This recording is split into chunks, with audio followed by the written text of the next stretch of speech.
Welcome to Hauntales, where the darkest stories come alive. I know that most of you tune into these tales to help you drift off to sleep, so settle in, relax, and get comfortable, whether you're lying in bed or curled up on the couch. Let the whispers of these chilling encounters take you away. For the best experience, use your headphones, close your eyes, and let every word sink into your mind. Now we begin with our story for tonight. The Warden of Cold Steel Factory. Chapter 1. The Birth of Cold Steel Factory 1980s. In the mid-1980s, nestled on the outskirts of a small industrial town, Cold Steel Factory stood as a beacon of progress. The factory, built to manufacture metal parts for the booming automotive industry, was the pride and joy of Edward Darby, its eccentric and reclusive owner. Cold Steel was massive, with towering smokestacks and sprawling work floors, its presence dominating the town's landscape and economy. Edward, a man in his late 40s, was once hailed as a visionary, charismatic yet stern. He often spent sleepless nights walking through the factory, obsessing over efficiency and profit margins. But beneath his polished exterior, whispers spread. The townspeople gossiped about Edward's strange behavior, late-night screaming heard from his office, his refusal to let anyone enter certain areas of the factory, and his unexplained fascination with old occult books. The factory's workforce consisted mostly of locals, men and women who depended on their steady jobs to feed their families. Everything seemed fine on the surface until one fateful night when the air grew thick with the stench of chemicals. A leak had formed deep within the factory's heart, and within hours the workers inside started to fall, gasping for breath. Their eyes burning, skin blistering, one by one they died. By morning, 54 bodies lay lifeless on the factory floor, and Edward Darby was nowhere to be found. The authorities investigated but could find no evidence of foul play. They chalked it up to a tragic accident, claiming the chemical leak was a result of negligence. The factory was shut down, its doors welded shut, and Cold Steel became a graveyard, a monument to a town's lost hope. But some whispered darker rumors, speculating that Edward had not just abandoned his factory that night, he had sacrificed it. Chapter 2. A New Beginning, 1990s. A decade passed, and Cold Steel stood abandoned, collecting dust and tales of ghosts. Children dared each other to sneak into the factory, while adults spoke in hushed tones about hearing the screams of long-dead workers echoing on cold, foggy nights. But life went on. The town needed work, and the memory of the tragedy faded with time. In the late 1990s, a wealthy investment group, unaware or indifferent to Cold Steel's bloody history, bought the place. They planned to renovate and reopen it as a distribution center. The new owner, Thomas Ward, was a businessman from the city. Unlike Edward Darby, Thomas was practical, focused solely on the profit margins and not on the rumors of ghosts or curses that surrounded the factory. However, his wife Anna Ward wasn't so dismissive, sensitive to the unseen and always keen on reading about the paranormal. Anna felt an immediate chill the moment they visited the factory for the first time. The air was still, unnaturally so, and the shadows seemed to cling to the corners, watching. "This place feels wrong," she whispered to her husband, rubbing her arms as a cold shiver ran through her. Thomas rolled his eyes. "Don't start, Anna, it's an old building. It needs repairs, not an exorcism." Still, Anna couldn't shake the feeling that something was watching them, something malevolent. Chapter 3. The Unseen Forces Awaken. Renovations began in full swing, with workers tearing down old walls, removing debris, and installing new machinery. It wasn't long before strange things started happening. Tools would go missing, and heavy equipment would malfunction without explanation. Workers reported hearing footsteps in empty hallways, doors slamming shut on their own, and distant whispers that seemed to come from nowhere. One worker, a burly man named Jake, was particularly vocal about the disturbances. "I'm telling you, there's something in this place," he said to his co-workers one day. "I heard crying down by the old chemical room, but no one was there." His friend Steve scoffed. "You've been watching too many horror flicks, Jake. It's just the wind, or maybe some rats." Jake wasn't convinced, but he kept quiet. That night he stayed late to finish up some welding work near the chemical room, the very place where the workers had died years before. As he worked, a strange fog seemed to seep into the room, thick and suffocating. He wiped the sweat from his brow, feeling a sudden wave of nausea. Then, out of the corner of his eye, he saw them, figures, shadowy and indistinct, standing in the fog. Their eyes burned with a cold, accusing fury. Jake dropped his tools and bolted out of the factory, vowing never to return. Chapter 4. The True Face of Edward Darby. As more workers began to quit, claiming they had seen ghosts or experienced bizarre accidents, Thomas grew increasingly frustrated. His wife's warnings only added to his annoyance. "Anna, stop with this nonsense. Ghosts aren't real. This is just a bunch of superstitious idiots trying to get out of work." But Anna was growing more and more convinced that something far worse than just a haunting was happening at Cold Steel. She began researching the factory's history, digging through old town records, and piecing together the rumors surrounding Edward Darby. Late one night, while combing through newspaper archives, she stumbled upon an article from the 1960s, a brief mention of Edward's interest in the occult. Further investigation revealed that he had been a member of a secretive cult, one obsessed with the concept of trapping souls and controlling them. The final piece of the puzzle came when Anna discovered an old journal, hidden in the attic of their new home, the same house that Edward Darby had once the same. The journal, filled with cryptic symbols and ramblings, revealed Edward's true nature. He wasn't just a visionary businessman, he was a psychopath, obsessed with power and control. Edward had deliberately caused the chemical leak that killed his workers. He had believed that by sacrificing them, he could bind their souls to the factory, making them his eternal servants. And it had worked. Edward's spirit, twisted and malevolent, now ruled over the factory, guarding the souls of the dead and ensuring that no one could ever leave. The workers' spirits were trapped, their eternal torment fueling Edward's twisted power. Chapter 5. The haunting escalates. The more Anna uncovered, the worse things became at the factory. Workers were quitting in droves, claiming that they had seen ghostly apparitions, felt unseen hands push them, and heard the screams of the long-dead workers. Equipment would break down inexplicably, and strange symbols started appearing on the walls, symbols that matched those in Edward's journal. One night, Thomas decided he'd had enough. He was going to spend the night at the factory to prove to everyone, his wife included, that there was nothing to fear. He brought along Steve, the skeptical worker, and a few others who were equally dismissive of the supernatural.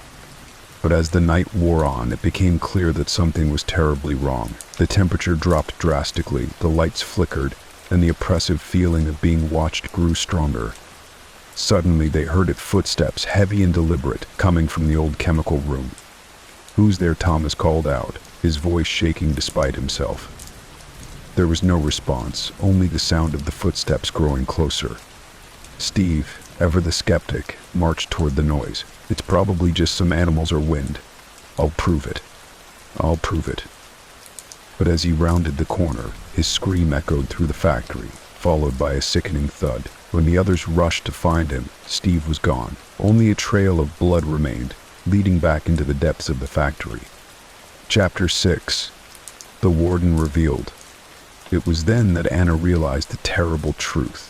Edward Darby was not just a ghost, he was something far worse. He had become the Warden of Cold Steel, a twisted entity that fed on the souls of the workers he had killed. And now, he had claimed Steve. As she and Thomas frantically tried to leave the factory, the doors slammed shut, trapping them inside. The ghostly figures of the dead workers began to emerge from the shadows, their faces twisted in pain and anger. And then, Edward appeared. He was no longer the man he had once been. His form was distorted, his eyes burning with madness. He smiled a cruel, twisted grin. "You shouldn't have come back," he hissed. "This is my domain now, and soon you will join them." Anna screamed as the ghostly hands reached for her, but before they could touch her, the factory's lights flickered out, plunging them into darkness. Chapter 7. The Aftermath. The next morning the factory was silent. Thomas and Anna were never seen again, and the factory was once again abandoned. The town, already scarred by the past, sealed Cold Steel's gates for good, leaving it to rot. But even now, on cold, foggy nights, the townspeople say you can still hear the faint screams of the workers, their souls trapped in an eternal prison, commanded by the twisted spirit of Edward Darby. And somewhere, in the darkness, he watches, waiting for others to join his evil prison. Chapter 8. The Legacy of Cold Steel. 20 years had passed since Thomas and Anna Ward disappeared within the factory. The townspeople rarely spoke of Cold Steel anymore, but its towering structure continued to loom like a ghost over the town, reminding everyone of the horrors it harbored. The factory, now a dilapidated relic, was completely forgotten by the modern world. Yet for those who grew up near it, the stories persisted. One such person was Jake Ward, Thomas and Anna's son. He had been just a child when his parents vanished. The official story was that they had fled, unable to cope with the pressures of life, but Jake never believed that. The town's whispers about Cold Steel, about Edward Darby, had reached his ears, and he was convinced the factory was responsible for their disappearance. After years of pushing the truth away, Jake found himself drawn back to the factory. Now a grown man, a local journalist by trade, Jake had made it his mission to uncover.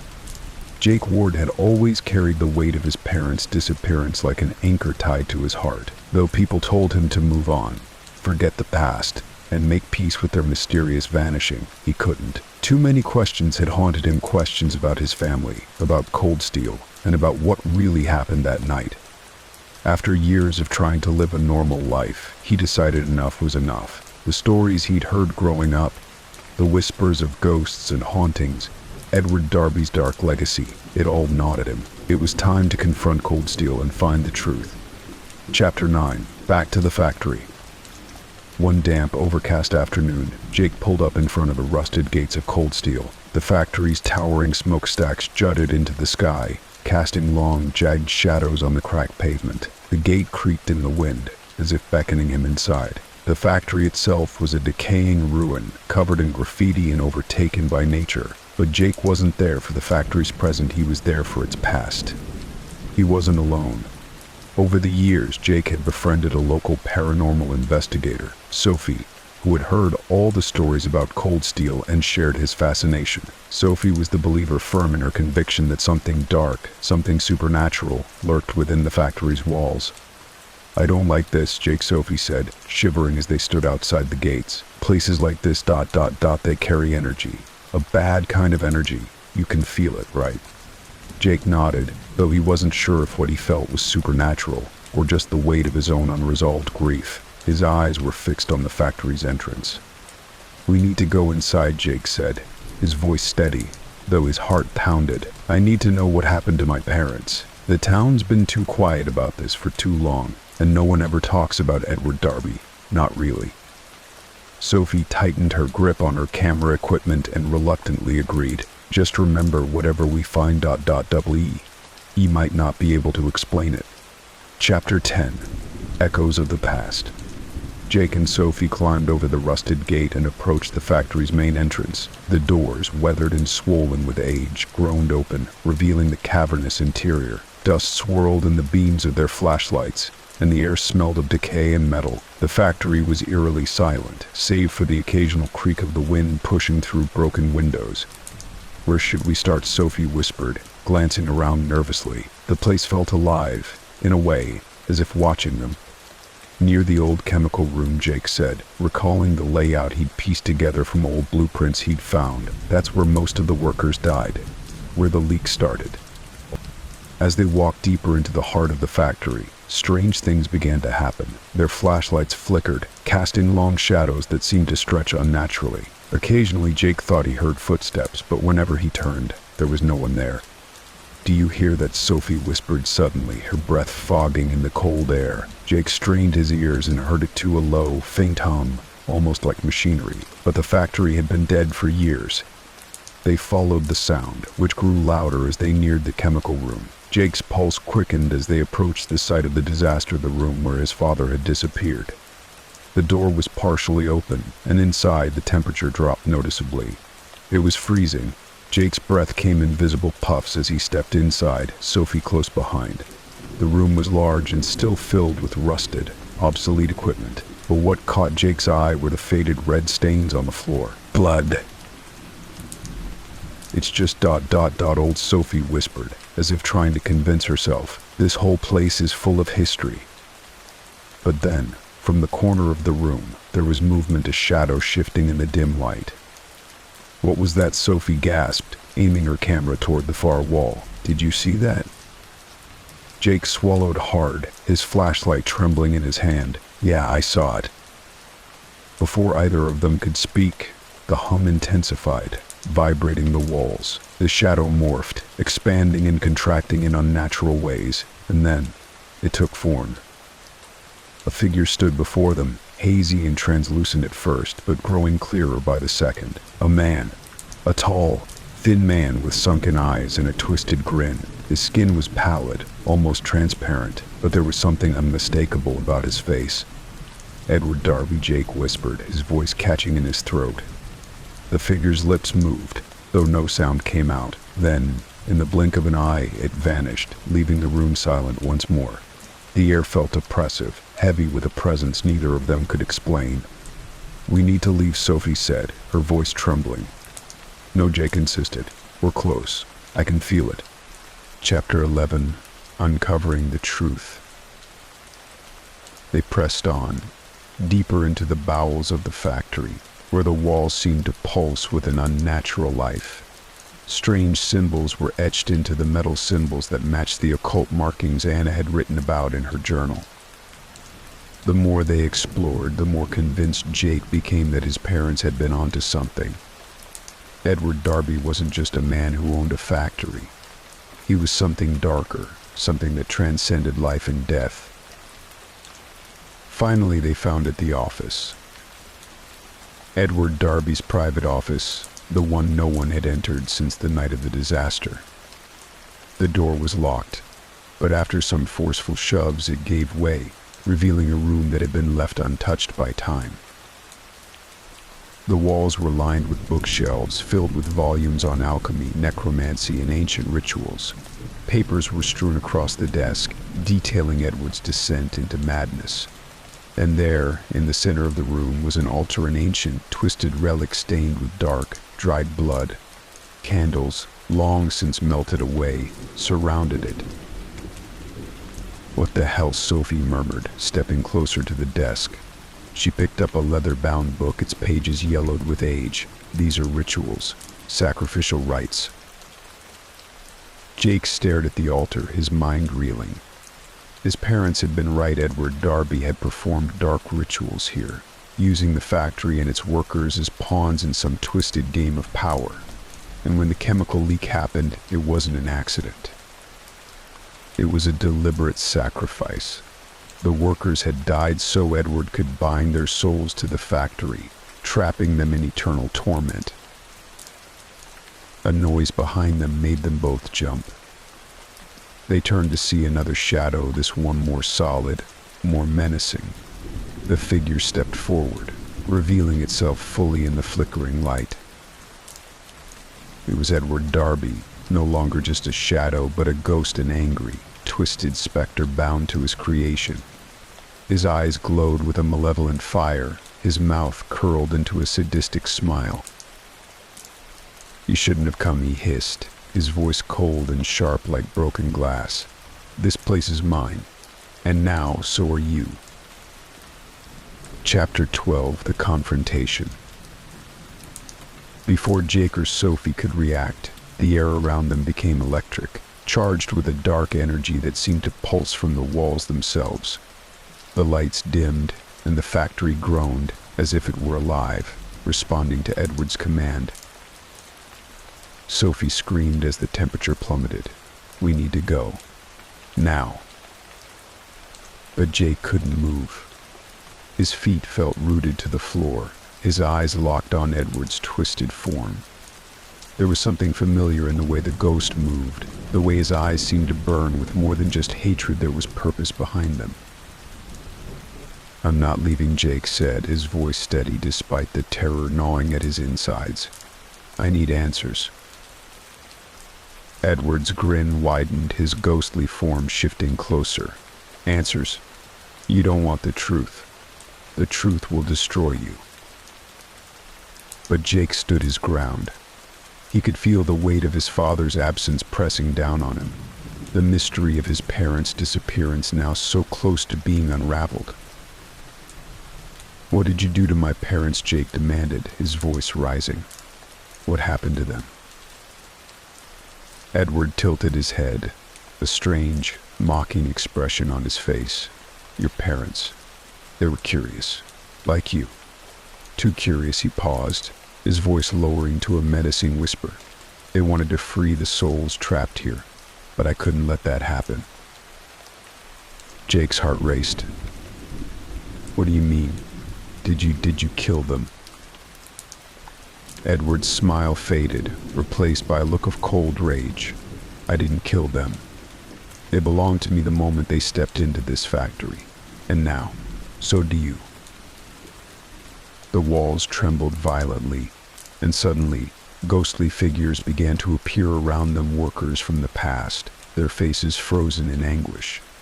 They reached out, their spectral hands clawing toward Jake and Sophie. We need to go, Sophie screamed, grabbing Jake's arm and pulling him toward the door. But before they could escape, the door slammed shut with a deafening bang. Edward's voice echoed through the room, growing louder, more intense. You think you can leave? No one leaves Cold Steel. Chapter 13, Escape. For now. Jake and Sophie frantically tried to open the door, but it wouldn't budge.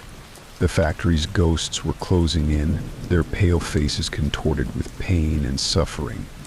They reached out for Jake, whispering his name, as if begging for his help.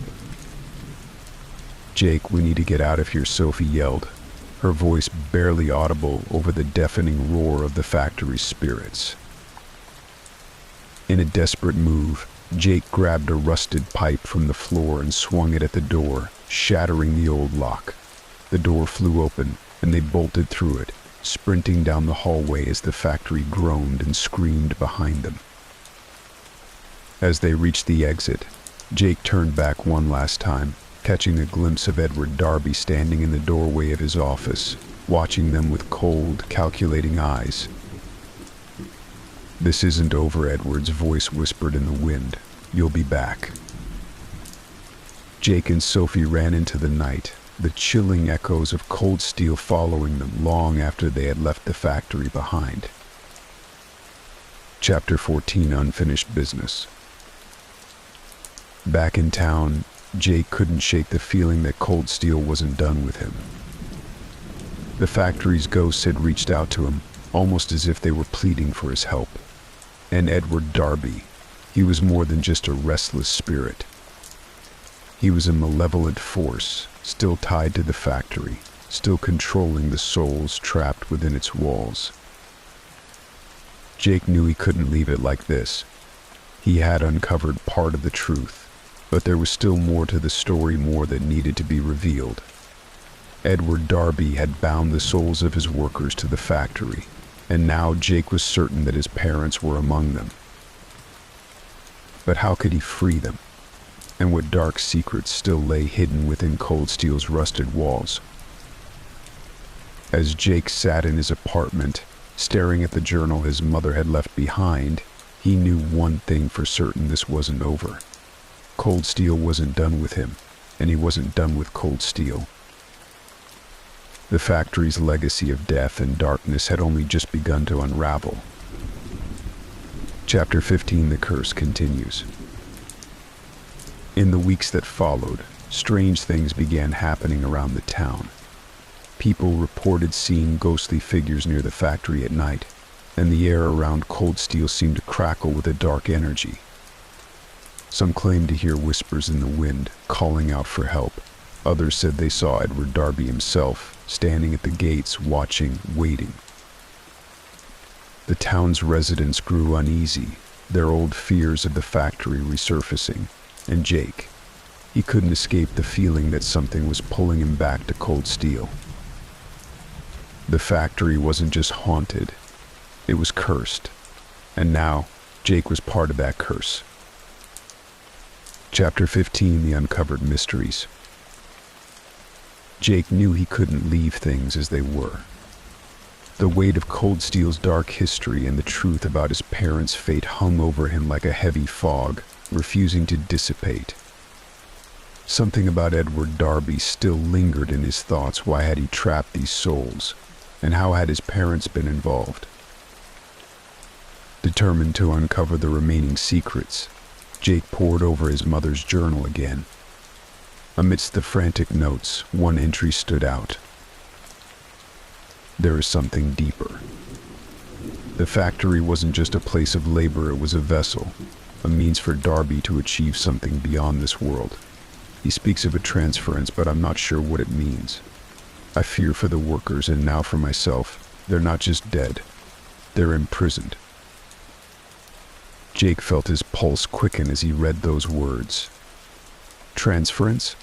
His parents hadn't just been investigating a chemical leak or the factory's working conditions. They had discovered Darby's true purpose, using the factory and its workers as a gateway to something dark, something that transcended death itself. He needed to return to the factory. But this time, he wouldn't go alone. Chapter 16: The Return to Cold Steel. Jake enlisted Sophie's help once again, though she was reluctant. The events of their last visit had shaken her to the core, but she understood Jake's need for closure. Armed with more research and equipment to document the paranormal, they approached Cold Steel once more. The factory seemed even more menacing than before. The air around it crackled with an unseen energy, as if the place was alive, watching them. The wind howled through the broken windows, carrying with it whispers that were just on the edge of comprehension. "Are you sure about this?" Sophie asked, gripping her camera tightly. Jake nodded. "I need to know what my parents found out. There's something more here, something Darby was hiding." They entered the factory, stepping over debris and rusted equipment as they made their way toward Darby's old office. The moment they crossed the threshold, the temperature plummeted, and they could feel the presence of the factory's trapped souls, watching them, waiting. Jake led Sophie back to the altar they had found during their first visit. It was still there, covered in dust and cobwebs, but something was different. On the floor, surrounding the altar, were markings, arcane symbols that Jake hadn't noticed before. Sophie shone her flashlight on the floor. "What are these?" "I think it's part of Darby's ritual," Jake said, kneeling to get a closer look. "This is how he did it. This is how he trapped the souls here." Suddenly, a loud bang echoed through the room. They both jumped, turning toward the door. It was Edward Darby. But this time he wasn't a ghostly figure. He was more solid, more real. His eyes gleamed with a malevolent fire as he stepped forward, a twisted grin spreading across his face.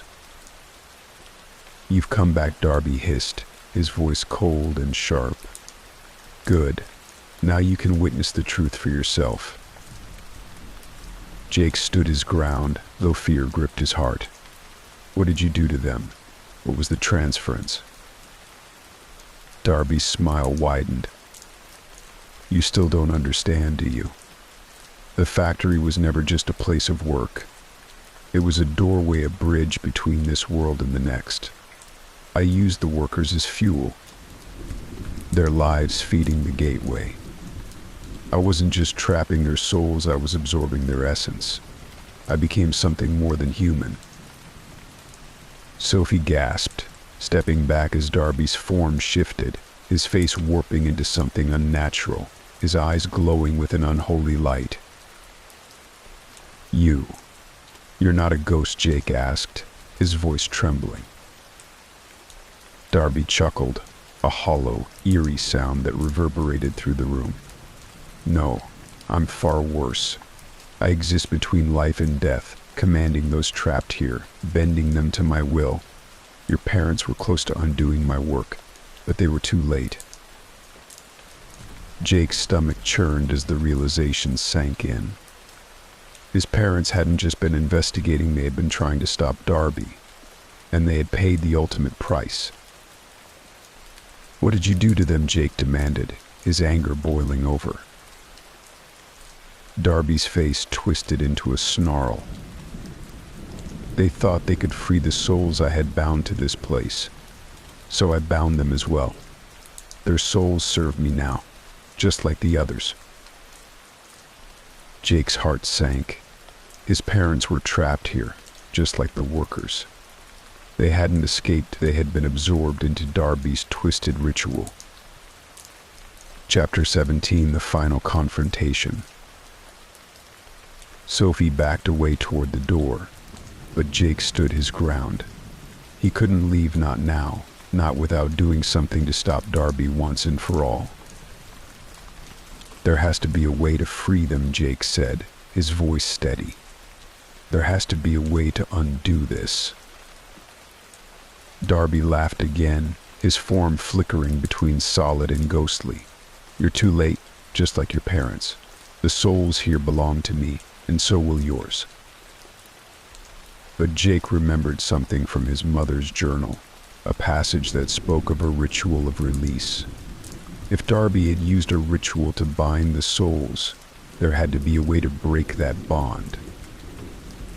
Jake rushed to the altar, frantically searching through the papers scattered across the desk, and then he saw a page torn from one of Darby's ancient books, detailing the steps to reverse the transference.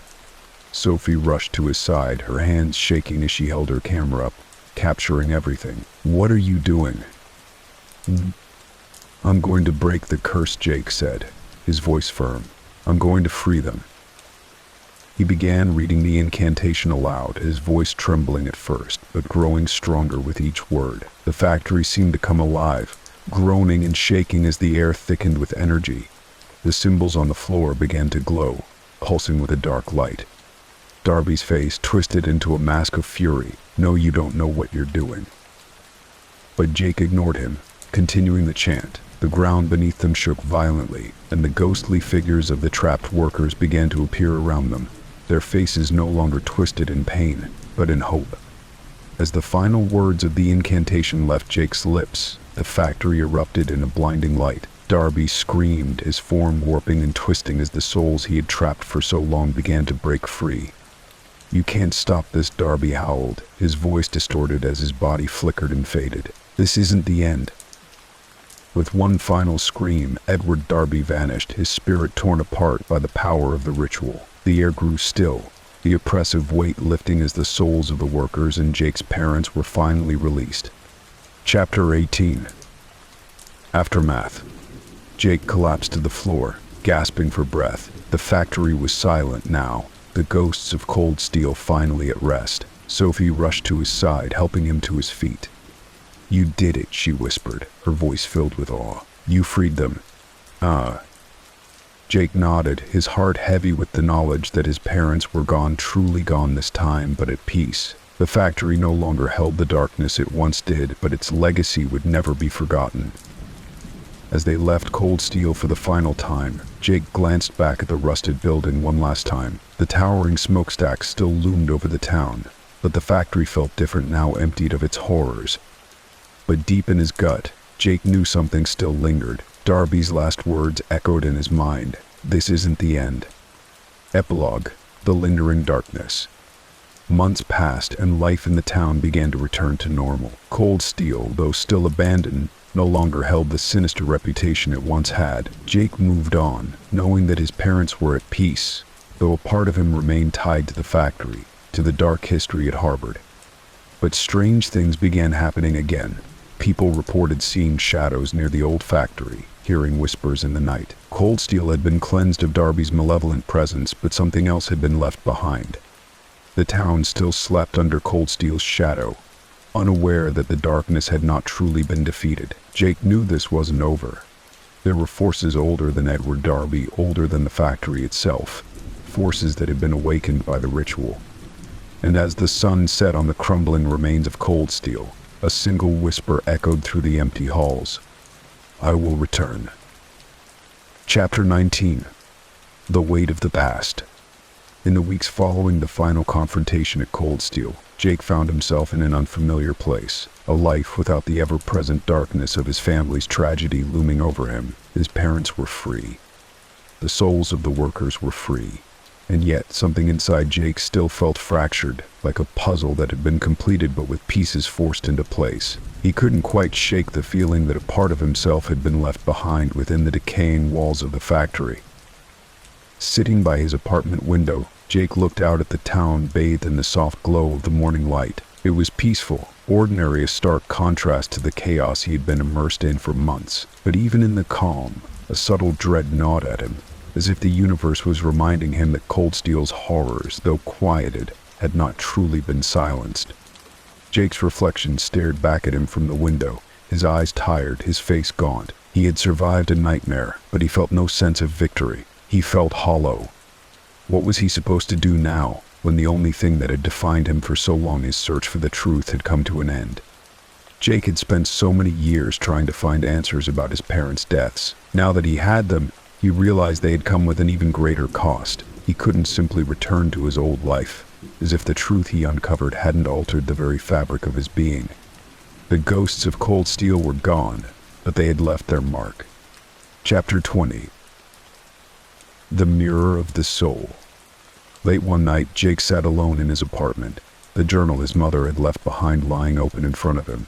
He had read it dozens of times, each entry a testament to her bravery, her determination to uncover the truth about Cold Steel. But now, as he read her words again, something new stood out. I'm beginning to see the darkness in myself. Cold Steel isn't just a factory, it's a mirror. It reflects the worst in us, pulls out our deepest fears and desires, twists them into something monstrous. I fear that what I've uncovered isn't just about Edward Darby, it's about me. It's about us all.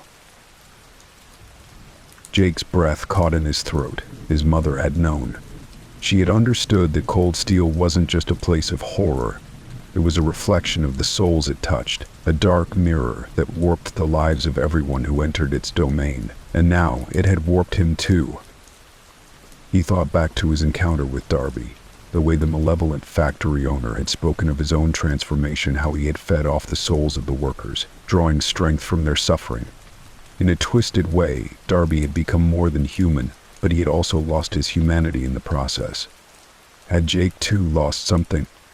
The anger he had felt toward Darby was still there, simmering beneath the surface, but there was something more, a fear that in confronting the darkness he had become part of it. His obsession with finding the truth had consumed him, and now that he had it, he felt no peace, only a deeper void.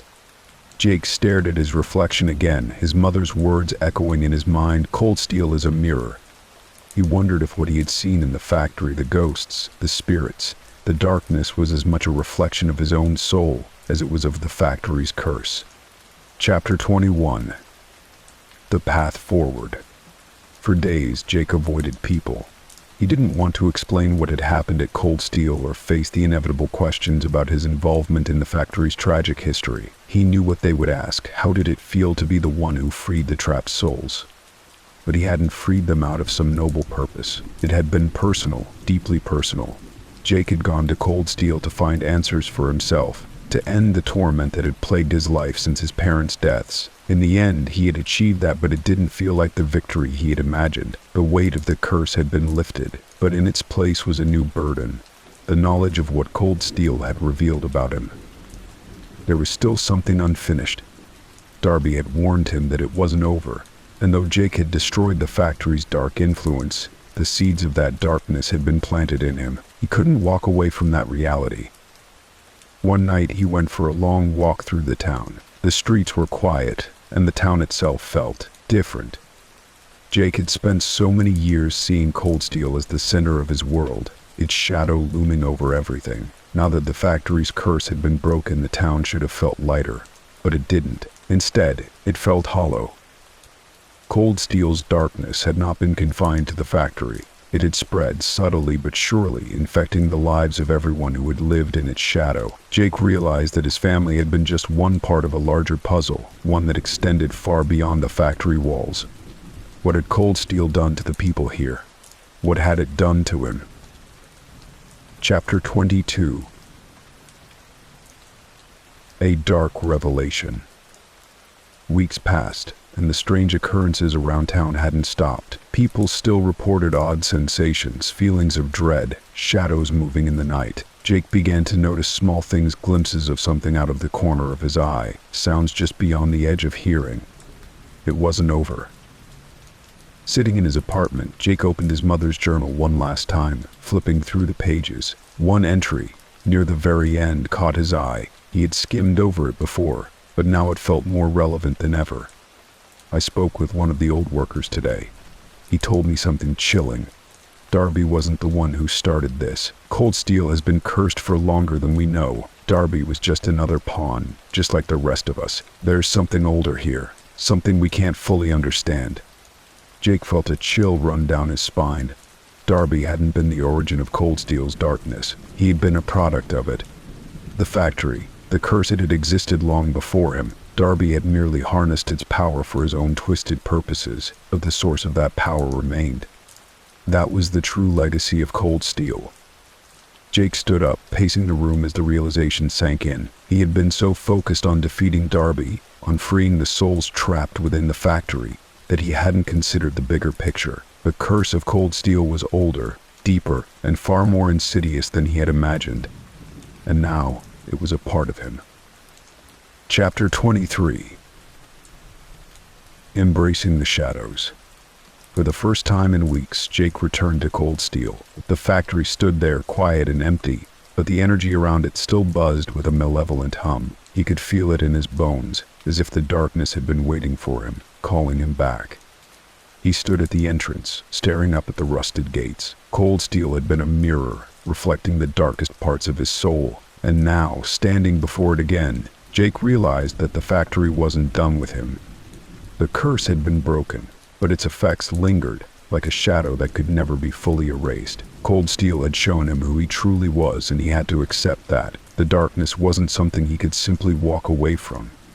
As Jake stepped through the gates, the familiar chill of the factory washed over him, but this time, it didn't frighten him. He had faced the darkest parts of himself and survived. Now, he would embrace that darkness and see where it led him. Cold Steel had always been a place of reflection, a mirror that showed the truth. And now, Jake was ready to face that truth, no matter what it revealed. Chapter 24. The beginning of the end. Jake knew that his journey was far from over. Cold Steel still held secrets, truths that had yet to be uncovered, and now he was ready to confront them. The factory's legacy lived on, not just in the town, but in him. It had shaped him, twisted him, and now it was calling him back. There was no turning back now. The darkness was a part of him, just as it had been a part of Cold Steel, and Jake was ready to embrace it, to see where it led, to uncover the deeper truth that lay hidden in the shadows. For better or worse, Cold Steel had become his destiny. And as Jake walked into the factory's depths one last time, he couldn't help but wonder, was this the end? Or was it just the beginning? The end for now.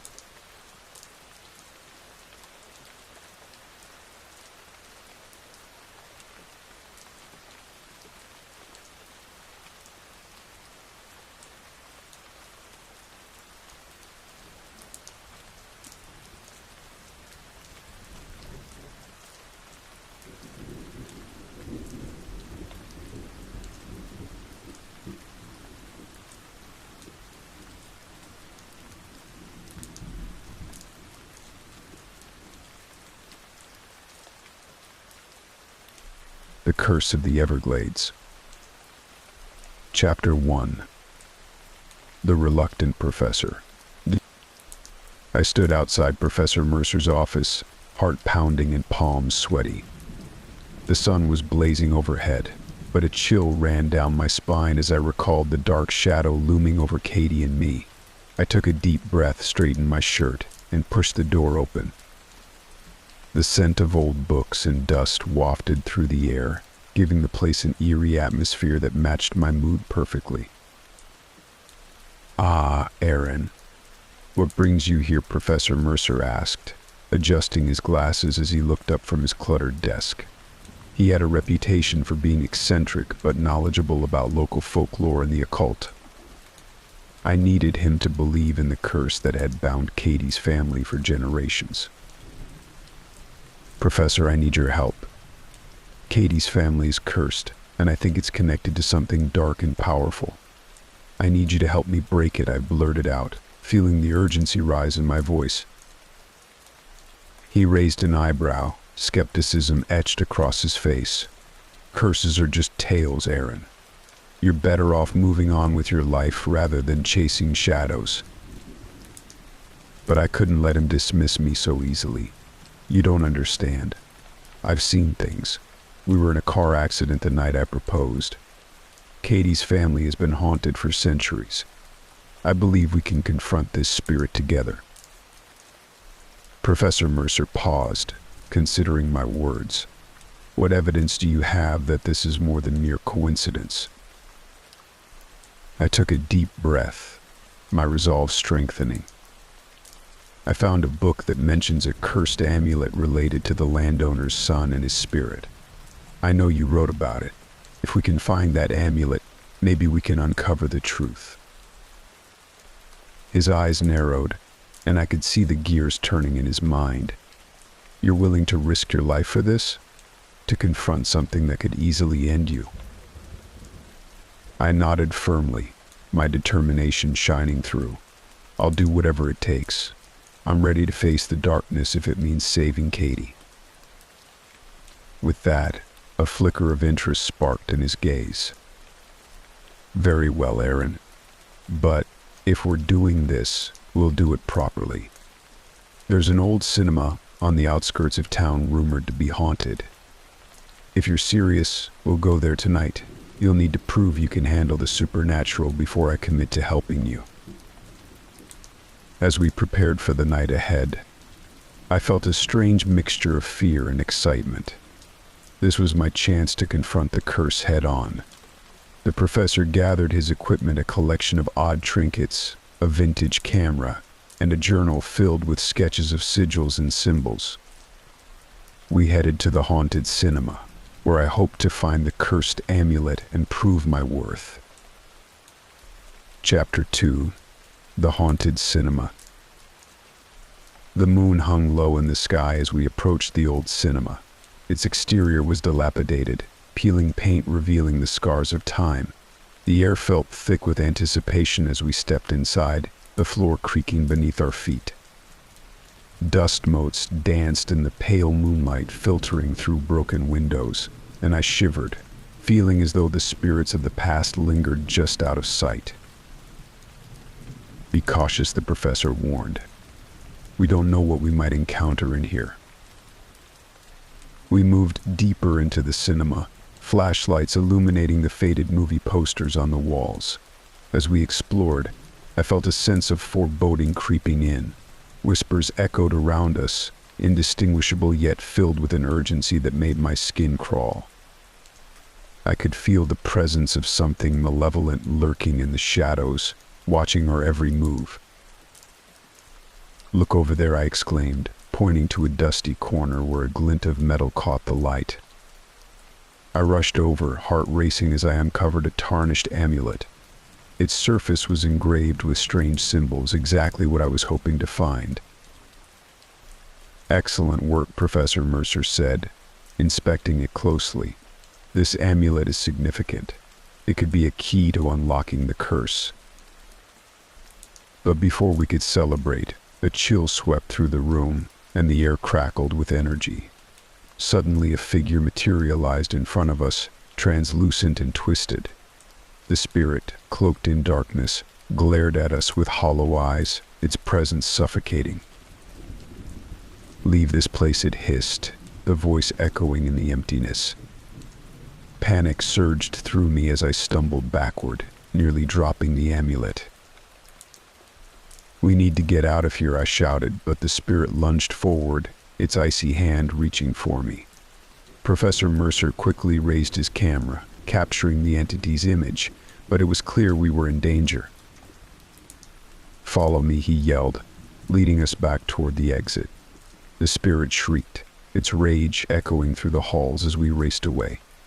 I clutched the amulet tightly, determination fueling my steps. I had faced the darkness, and I wouldn't back down now.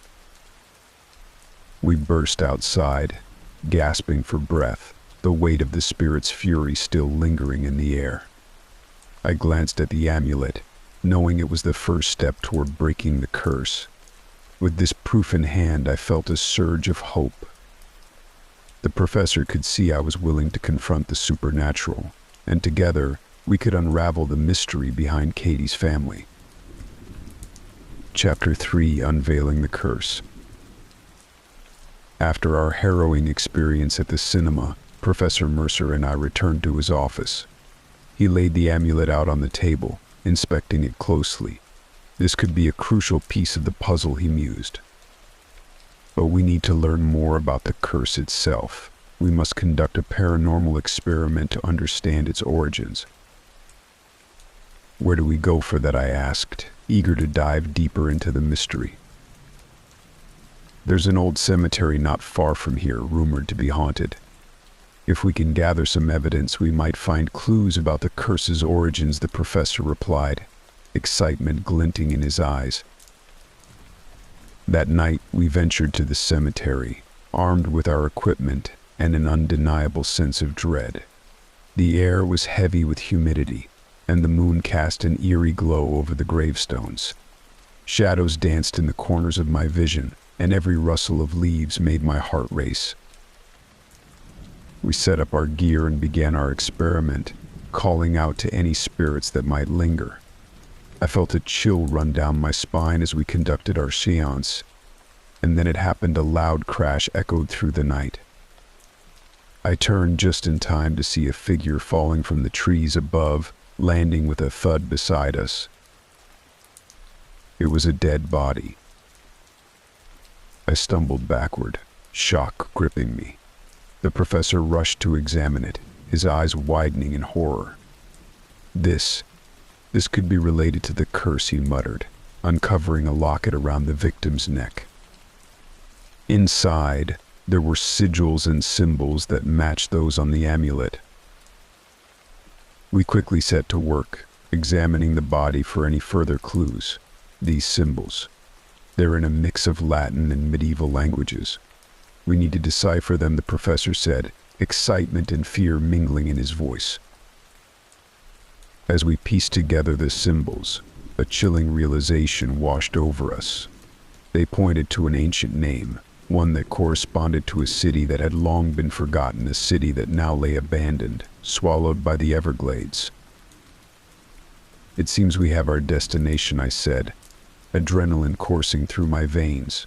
We need to head there. Chapter 4: The Forsaken City. Days later, we found ourselves driving through the heart of Florida, heading toward the forsaken city hidden within the swamps. The landscape grew wild and untamed, the thick vegetation closing in around us. I could feel the weight of the curse pressing down, and every instinct told me we were walking into danger. We arrived at the hotel that once served as the city's centerpiece, now decayed and haunted by memories of the past. The air was thick with humidity, and a sense of foreboding hung over us as we checked in. I glanced around, the dilapidated furniture and peeling wallpaper whispering tales of sorrow. Tonight, we will perform another experiment to connect with the spirits here, the professor said, determination written on his face. We must learn more about the curse and what we're truly up against. As night fell, we set up our equipment in a dimly lit room filled with remnants of the past. Shadows flickered on the walls, and I felt the temperature drop as we began our séance. Whispers filled the air, growing louder and more insistent, as if the spirits were trying to warn us. Suddenly, the room shook, and I felt a surge of energy. Out of nowhere, the vengeful spirit reappeared, its eyes glowing with rage. I realized it was trying to stop us, to bury us in the darkness of the past.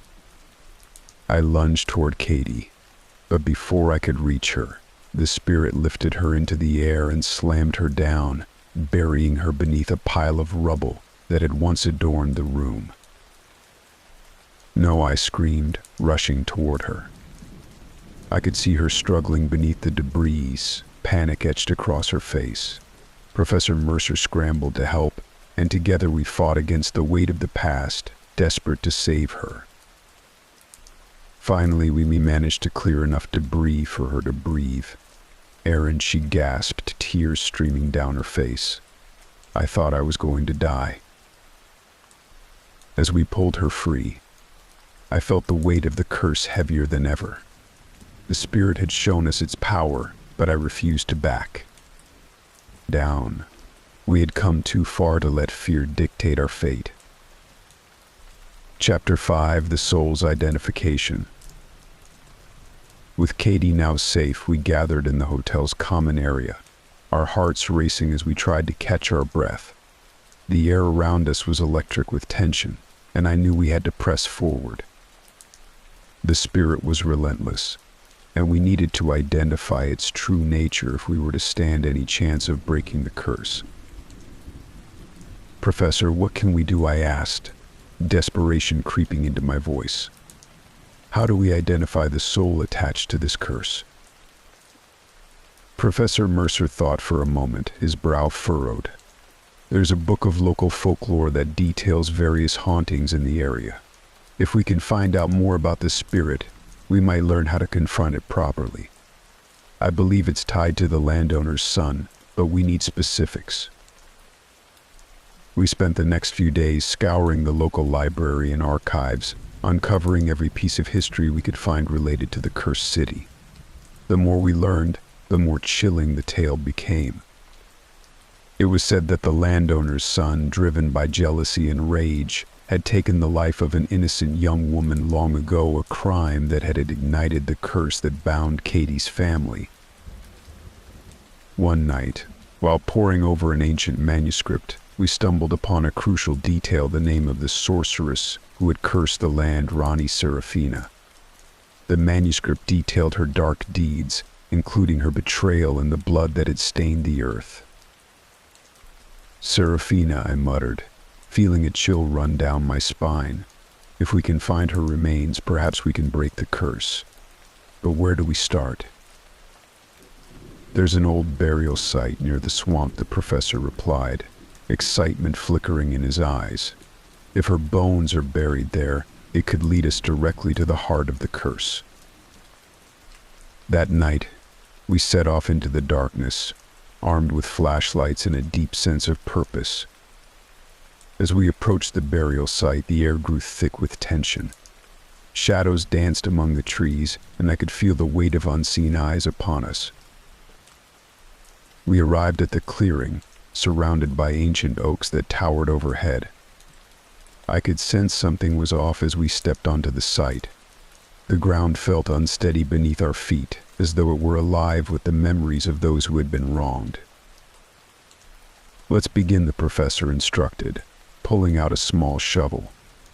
I felt a rush of determination, and together we began to dig, unearthing the secrets buried beneath the soil. Chapter 6: The Bones of the Past. As we dug deeper, the moonlight illuminated an object partially buried in the earth.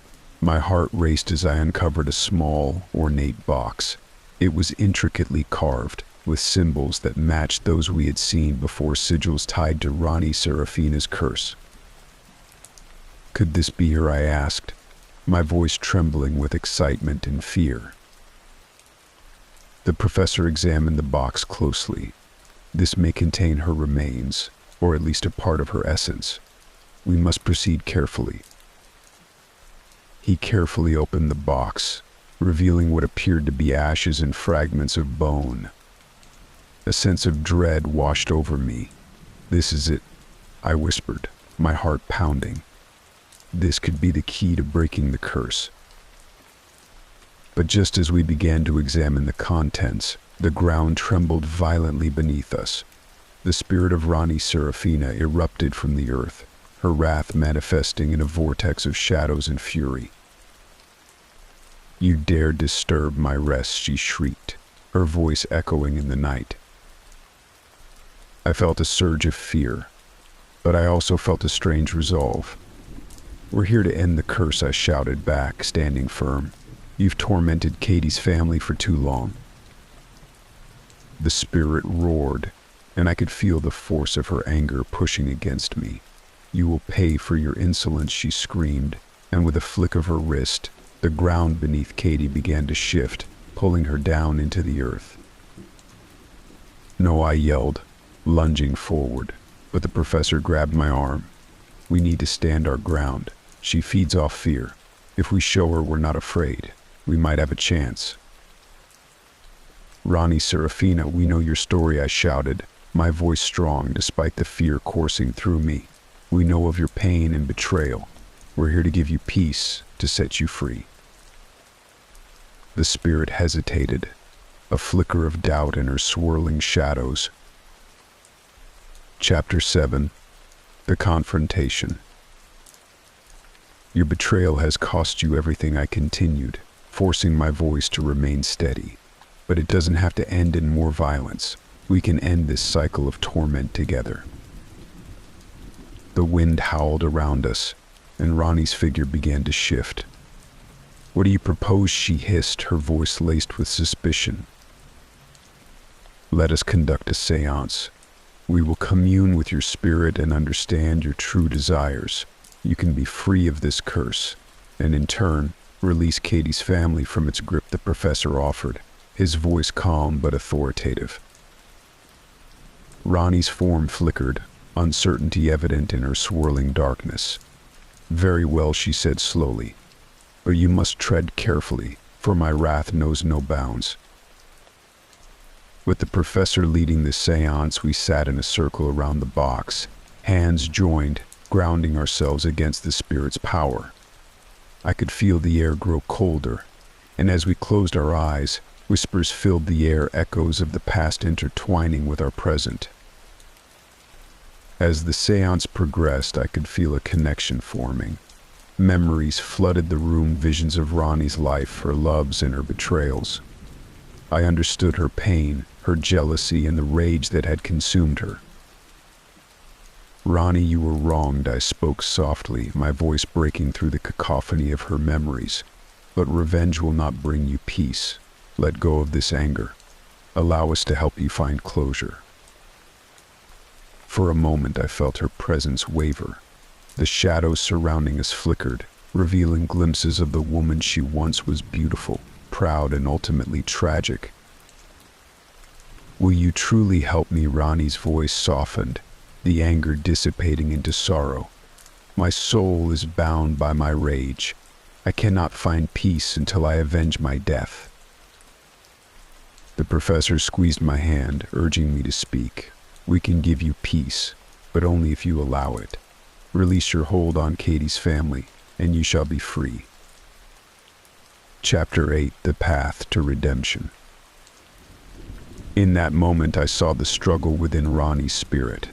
Her desire for revenge battled with a longing for peace, a chance to be free of her torment. I felt the weight of her pain, and for the first time I realized that she didn't want to hurt us, she simply wanted to be heard. "I've been lost for too long," she whispered, her voice now trembling. "The world has changed, and I remain a prisoner of my own making. Help me find my way back to the light." We conducted the seance with renewed purpose, channeling our energy into Ronnie's spirit. The shadows around us shifted and pulsed as we spoke words of forgiveness, letting her know that it was okay to release her pain. With every chant, I felt the energy in the room change. The air grew lighter, and the coldness that had enveloped us began to dissipate. I opened my eyes and saw Ronnie's form transforming. A gentle light began to envelop her, lifting her from the darkness. "Thank you," she whispered, tears glistening in her shadowed eyes. "I am finally free." In that moment, I felt a rush of warmth and relief as her spirit ascended, the remnants of her curse unraveling in the air around us. The weight that had pressed down on Katie's family for generations began to lift, and the energy shifted to one of tranquility. As we sat in silence, I glanced at the box containing her remains, now pulsing softly with a warm glow. "It's over," I breathed, feeling tears of relief well up in my eyes. Chapter 9. The New Dawn. With Ronnie's spirit finally at peace, we knew that the curse had been broken. The shadows that once haunted Katie and her family were gone. We returned to the forsaken city and the hotel, where the air felt lighter, as if the weight of the past had been lifted. Katie embraced me tightly, tears streaming down her face. "I can't believe it's finally over," she said, her voice shaking with emotion. "Together we faced the darkness," I replied, my heart swelling with love and relief. "We'll build a future free from the curse." In the days that followed, we found solace in the knowledge that the past had been laid to rest. The abandoned city began to feel like a home, filled with new memories rather than sorrow. We decided to stay and help restore the hotel, turning it into a place where stories could be shared, tales of bravery, love, and the power of redemption.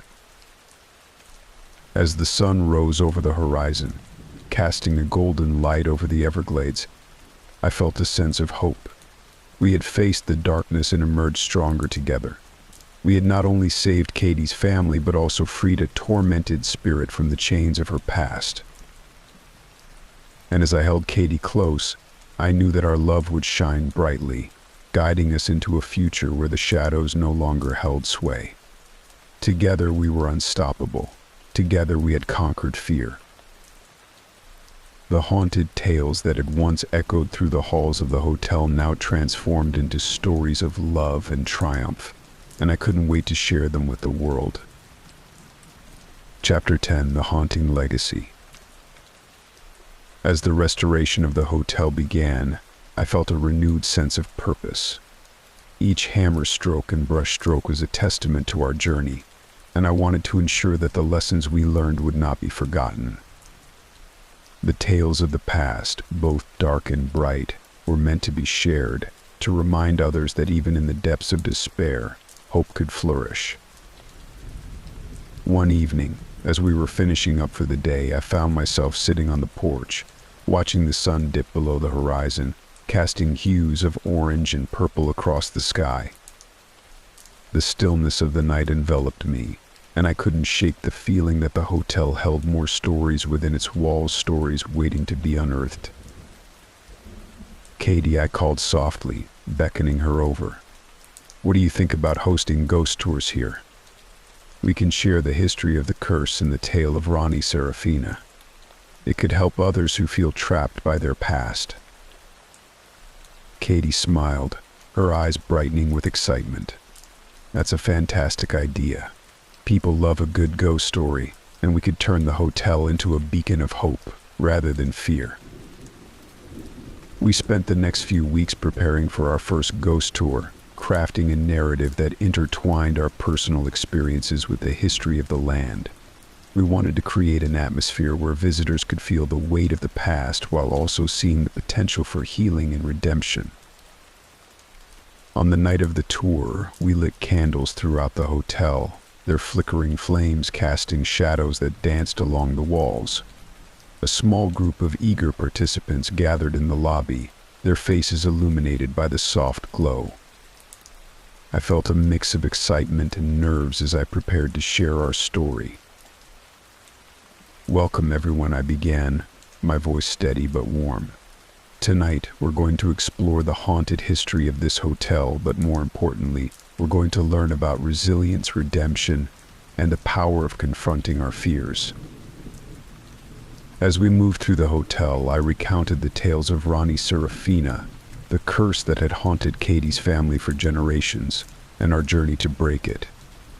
I spoke of the dark night in the burial grounds, the seance, and how we managed to confront and free a tormented spirit. The guests listened with rapt attention, their expressions a mix of fascination and horror. At one point, as we gathered in the old ballroom, I felt a chill run through the air. It was almost as if Ronnie herself was there, listening to our story. I could sense her presence, a protective energy that enveloped us, affirming our journey.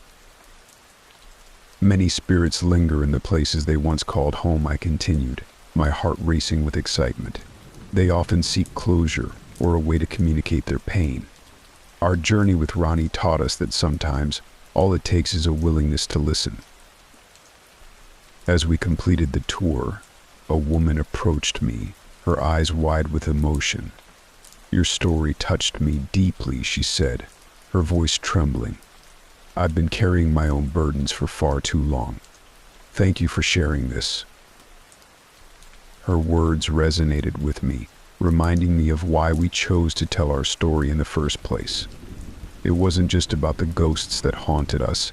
It was about the healing that could come from understanding and confronting our fears. Chapter 11: Echoes of the Past.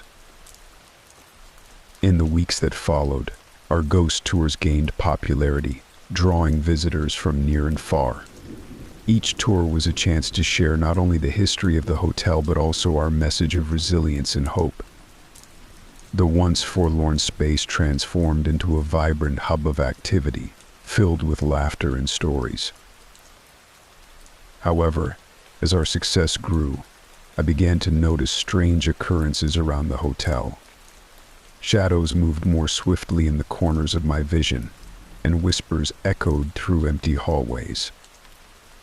At first, I attributed it to the atmosphere we had created, but as time passed, I couldn't shake the feeling that something more was at play. One night, while preparing for another tour, I felt a sudden chill wash over me. The air turned heavy, and I heard a faint whisper, almost like a plea. "Aaron." My heart raced. "Katie," I called out, but there was no answer. I followed the sound, guided by instinct, into the old library where we kept the artifacts from our investigations. As I entered, I noticed the box containing Ronnie's remains was slightly open. The ashes, once neatly contained, were now swirling ominously in the air, forming patterns that seemed to dance before my eyes. "What the hell?" I whispered, stepping closer. Suddenly, the temperature dropped drastically, and I could see my breath fogging in front of me. The shadows deepened, and a figure emerged from the darkness. It was Ronnie, her spirit swirling in and out of focus, her eyes filled with a mix of anger and desperation. "Ronnie, what's happening?" I asked, feeling the weight of her presence. "The curse. It is not over," she whispered, her voice laced with anguish. "The soul that binds me still lingers, feeding off the pain of others. You must find it before it is too late." Panic surged within me. "What do you mean? How do I find it?" "The sigils, the ones you found at the burial site. They lead to the resting place of the one who cursed me. Follow them, and you will uncover the truth." Before I could respond, her figure began to fade, leaving me alone in the darkness. My mind raced as I processed her words. I needed to decipher the sigils again and find the source of the lingering curse that still threatened Katie and our newfound life. Chapter 12: The Cursed Path. With a sense of urgency, I gathered the symbols and texts we had compiled over the last few weeks. I knew the sigils had meaning beyond their surface appearance, and I needed to unlock their secrets. As I spread the artifacts across the table, I felt a chill again, as if the spirits were guiding me. I spent hours researching, cross-referencing with medieval texts and local lore. Slowly, I began to piece together the clues, realizing that the sigils pointed to an ancient burial ground outside the city limits, a place where many souls had met their untimely end. "Katie," I called, urgency fueling my voice. "I think I've found it. We need to go to the burial ground right away." Katie appeared, concern etched on her face. "What's going on?" I explained my findings, showing her the sigils and the connections I had made. "Ronnie's spirit is still trapped by the curse, and it's tied to someone else's malevolence. We have to stop it before it consumes us." Determined, we set off toward the burial ground. The air was thick with anticipation as we approached the site, my heart pounding in my chest. "Stay close to me," I instructed, feeling a sense of dread wash over me. The trees loomed ominously, their branches twisting like skeletal fingers against the night sky. We stepped onto the burial site, the earth cold beneath our feet. The air was heavy, saturated with the essence of the past. I could feel the spirits surrounding us, their whispers echoing through the trees. Suddenly, a low growl rumbled through the darkness, sending a shiver down my spine. The shadows began to twist and writhe, taking form, revealing the figure of a man, a dark presence tied to the curse, the one who had wronged Ronnie centuries ago. "Who dares disturb my rest?" he snarled, eyes glowing with malice. Chapter 13, The Confrontation. I stepped forward, my heart racing. "We're here to put an end to this curse. You have tormented Ronnie and her family for too long." The figure laughed, a cruel sound that echoed through the night. "You think you can defeat me? I thrive on the pain of others. You are merely pawns in my game." "No, we are not," I replied, my voice steady. "We faced the darkness and won before. We will do it again." As I spoke, I felt the warmth of Ronnie's spirit enveloping me, filling me with strength. I could sense that she was with us, guiding us through the impending confrontation. "You cannot hold on to this anger forever," I shouted, my voice rising above the growls of the spirit. "Let go of the past, release Ronnie, and allow her to find peace." The spirit's form flickered, rage and confusion battling within him. "You think you can change what has been written? You will all suffer." Katie stepped forward, her resolve unwavering. "No more suffering. We break the chains of your darkness." With that, she raised the box containing Ronnie's remains, a symbol of the past we had come to confront. The moment the spirit saw it, he recoiled, his anger morphing into fear. "Do not," he howled, his voice echoing in desperation. "You do not understand the power you wield." Perhaps I countered, "But we understand the strength of love and forgiveness. You cannot control us any longer." The shadows around us began to shift, swirling violently as the spirit fought to maintain his form. I took a step forward, holding the sigils we had gathered, their energy pulsating in my hands. "By the power of the spirits and the truth of our journey, I command you to release your hold." As I spoke, the sigils lit up, casting a brilliant light that enveloped us. The spirit shrieked, thrashing against the light as it pierced through his darkness. "No," he roared, but it was too late.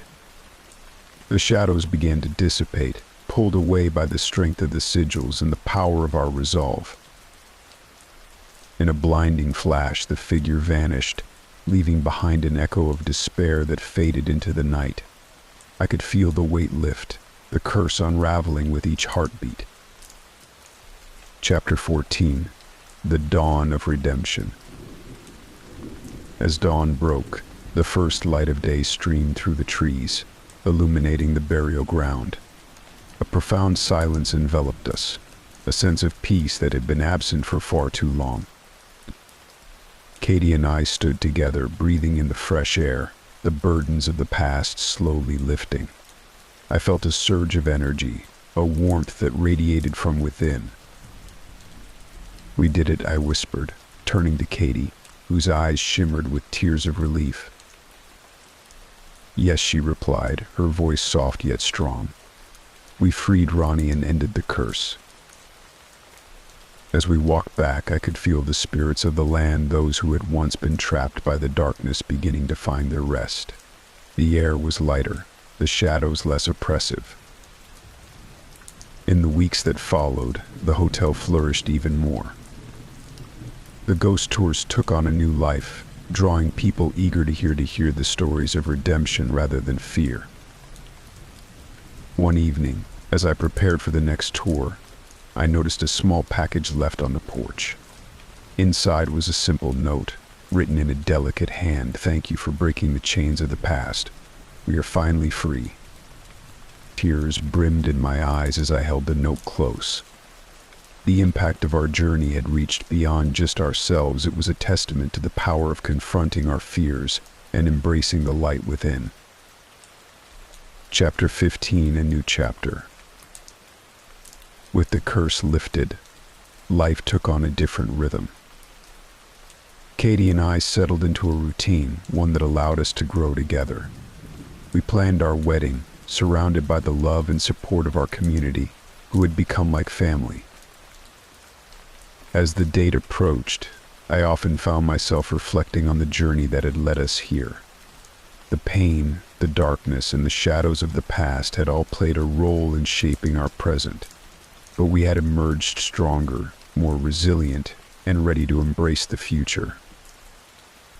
On the day of our wedding, I stood before friends and family, my heart swelling with joy. Katie looked radiant, her smile illuminating the room. As we exchanged vows, I felt an overwhelming sense of gratitude wash over me. "I promise to love you through the darkness and the light," I said, my voice steady. "Together we are unstoppable." As we sealed our vows with a kiss, I couldn't help but feel that the journey was far from over. Life would always hold its challenges, but we were equipped with the knowledge that love could conquer even the darkest of curses. In the years that followed, our lives continued to intertwine with the spirits of the past, not as haunting memories, but as a testament to the power of resilience. Our daughter, born into a world free from the curse, symbolized the hope that the past could be rewritten. And every so often I would find myself standing on the porch of the hotel, looking out into the distance, where the shadows danced and whispered. But this time, I welcomed them as guardians of our story, reminders of the journey we had taken and the love that had triumphed. As the sun dipped below the horizon, casting a warm glow over the hotel, I knew we had transformed the haunting legacy into a tale of love and triumph, one that would resonate through generations to come. Together we had embraced the darkness and emerged victorious, ready to face whatever challenges lay ahead, hand in hand. Chapter 16, the final embrace. Years passed, and the hotel flourished as a sanctuary for those seeking solace and adventure. The stories of Ronnie Serafina and the curse became woven into the fabric of the town, creating a rich tapestry of folklore that captivated visitors. Our ghost tours continued to thrive, now celebrated not only for their thrills but for the powerful message of healing and redemption they carried. Katie and I often reflected on the transformative journey we had shared. We would sit together on the porch, watching the sun dip below the horizon, lost in conversation about the past and the future.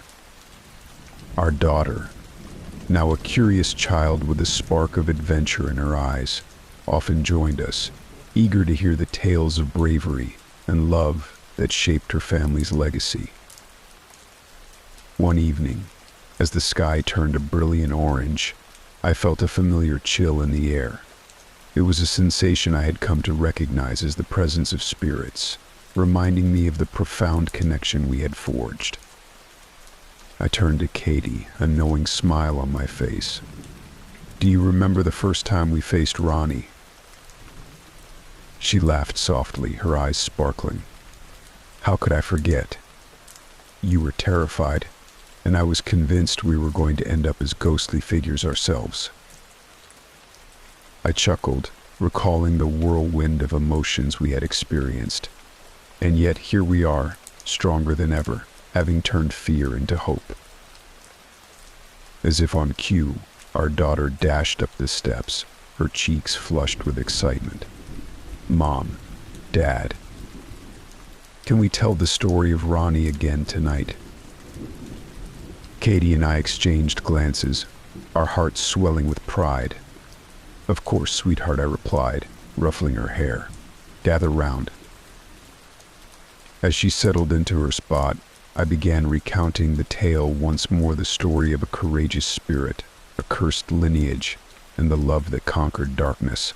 This time, as I spoke, I could feel the weight of the past melding into a celebration of life.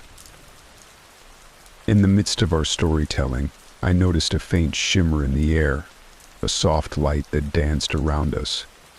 The familiar essence of Ronnie enveloped the porch, a gentle reminder of the spirit who had forever altered our lives.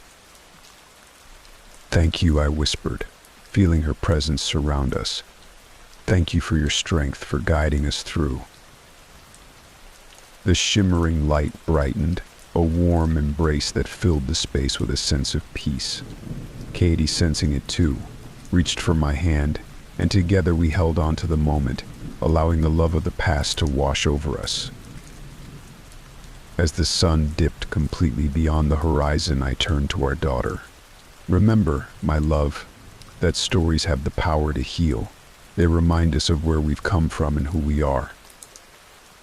She nodded, her eyes wide with wonder. "I want to tell stories just like you, Dad." I smiled, feeling a surge of pride. "And you will. Just like Ronnie, you will inspire others to find their strength and embrace their journeys." With each passing day, I realized that our journey was not just about confronting the darkness, but also about celebrating the light that emerged from it. The hotel continued to thrive as a beacon of hope, a place where stories intertwined and new legacies were forged. Epilogue: the light of a new dawn. Years later, as I walked through the hotel, now bustling with life and laughter, I felt an overwhelming sense of gratitude. The walls that once echoed with despair now resonated with joy and resilience. Katie and I had built a life filled with love, a sanctuary that welcomed all who sought to confront their fears and find their paths. Our daughter grew, nurtured by the tales of courage that enveloped her, instilling in her a sense of wonder about the world and the spirits that danced around us. One fateful evening, as the sun set, casting long shadows across the porch, I stood there, holding hands with Katie and our daughter. We gazed into the distance, feeling the gentle breeze carry the whispers of the past. "Look," our daughter said, pointing toward the horizon. "It's like the spirits are dancing." I smiled, knowing that they were indeed celebrating with us. Ronnie and the spirits of the hotel had become part of our family's legacy, guiding us through the trials and triumphs of life. And in that moment, I understood that our story was not just ours, it was a shared narrative of countless souls seeking solace and redemption. As we embraced the light of a new dawn, I knew that together we would continue to weave our tale, transforming the echoes of the past into a future filled with hope, love, and the promise of new beginnings. And so, the story came full circle, a testament to the enduring power of love, the resilience of the human spirit, and the light that shines even in the darkest of times. The cabin. I still don't know why we decided to go camping in that damn forest. Looking back, every red flag was there, but we ignored it, convincing ourselves it was just another weekend escape from the city. We were a group of 5: me, my girlfriend Sarah, my best friend Mike, his girlfriend Lisa, and Dave, the wild card who was always down for anything. It was late fall, the air was cold, and the forest was covered in that creepy layer of fog that hangs around all day. Perfect for a horror movie, except we were living in it. We found the cabin on some sketchy website, one of those old listings that looked like it hadn't been updated in years. The photos showed a rundown cabin, buried deep in the woods, far away from any town. There were no reviews, just a brief description: rustic cabin, perfect for camping. I don't know why we even thought it was a good idea, but Mike said it would be an adventure. Yeah, some adventure. We packed up our stuff and drove up there, hours away from any sign of civilization. The road leading to the cabin was barely a road, more like a dirt path that looked like it hadn't been driven on in years. No reception, of course. But the first red flag didn't hit us until we saw the place. The cabin was worse than the pictures, a rotting, moldy mess with broken windows patched up with old boards. The door creaked like it was on its last hinge, and inside, it was just as bad. Dust everywhere, old furniture, and a smell I can't even describe. Not mold exactly, but something foul and decaying. The kind of smell that hits you in the gut and makes you instantly uneasy. We laughed it off at first. Dave made a joke about it being quaint and perfect for ghost stories. We all went along with it, even though I could see Sarah wasn't feeling it. Her eyes kept darting around, like she was expecting something to jump out of the shadows. But Mike, always the optimist, popped open a couple of beers, and soon enough, we were all sitting around the fireplace, trying to make the best of it. That's when things started getting weird. It started small sounds from outside, like footsteps crunching in the dead leaves. At first we thought it was just animals, maybe a raccoon or some other woodland creature. But the sounds weren't random, they were too deliberate. Pacing back and forth, pausing right by the windows, then moving again. Mike joked about Bigfoot stalking us, but it didn't feel like a joke. Every time I looked out, there was nothing but darkness and fog. Then came the whispers. I was the first to hear them. We were sitting around the fire inside the cabin, talking about nothing, when I heard this low, raspy whisper, like someone was right behind me. I turned around, expecting to see someone playing a prank, but no one was there. Everyone else was deep in conversation. I tried to brush it off, but then Sarah stiffened, looking around like she'd heard it. She asked, her voice barely above. Everyone stopped talking. The room fell silent except for the crackling of the fire. We all strained our ears, waiting for the sound to repeat, but there was nothing, just the wind rustling through the trees outside. Dave laughed nervously, making some joke about how the place was haunted and we should have known better, but it was clear he was dragged on. The whispers became more frequent. They were faint, like they were coming from the walls themselves, blending into the sounds of the wind. Each time, we'd whip our heads around, trying to catch a glimpse of whatever was making the noise, but we never saw anything. Just shadows dancing on the walls. Lisa tried to play some music on her phone to drown it out, but of course there was no signal. We were completely cut off. I checked my phone a dozen times, hoping the signal bars would magically appear, but it was always the same, no service. Around midnight, Dave suggested we go outside, build a bonfire, and roast some marshmallows to lighten the mood. I don't know why, but the idea of stepping outside the cabin made my skin crawl. The air had a heaviness to it, and I could have sworn I saw something move in the corner of my eye every time I glanced out the window. But Mike and Dave were already halfway out the door, and I wasn't about to be the coward and started a small fire in the clearing just outside the cabin. For a moment it felt normal, just friends hanging out, laughing and joking. But then the whispers came back, louder this time, clearer, like they were right beside us, and she was pale, her eyes wide with fear. She tugged on my arm, whispering, "We need to go back inside," clearly annoyed. But Sarah's eyes were fixed on something behind us. When I turned around, I saw it too. Just at the edge of the trees, barely visible in the firelight, was a figure. It was tall and shadowy, standing completely still, watching us. No face, no features, just darkness shaped like a person. Someone, Mike asked, called out, squinting his eyes, thinking it was some kind of prank, but it didn't move, didn't respond. Just stood there, watching. My heart was pounding so hard I could barely breathe. No one moved. We just stared at this thing. And then slowly, it began to back away, disappearing into the fog like it had never been. A nervous, shaky sound. Probably just some crazy dude out here. Let's go back inside. The atmosphere had changed. The whispers were louder, like they were all around us, and the cabin seemed darker, colder. We huddled near the fireplace, trying to ignore the growing sense of dread that something was very, very wrong. And then Sarah started screaming. She was staring at her reflection in the old, cracked mirror hanging on the wall. I rushed over to her, trying to calm her down, but when I looked in the mirror, I understood why she was freaking out. Her reflection was wrong. It wasn't her, not really. It was like something else was staring back, a twisted, distorted version of her, with a cruel smile and eyes that grabbed the mirror and threw it on the floor, shattering it into pieces.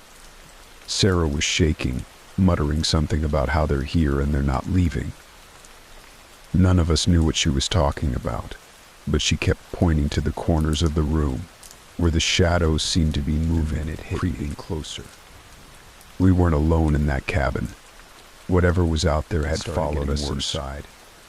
The whispers turned into voices, angry, desperate voices, each one sounding different, like there were a dozen people trapped in the walls, begging to be let out. The fire went out, plunging us into darkness.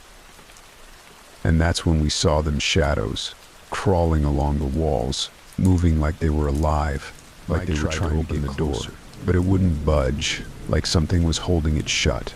We were trapped. Dave grabbed a flashlight and shone it around, but the light flickered and died. The air was thick with something oppressive, like we were being smothered, pointing at Mike. He was standing by the door, his face blank, eyes wide and empty.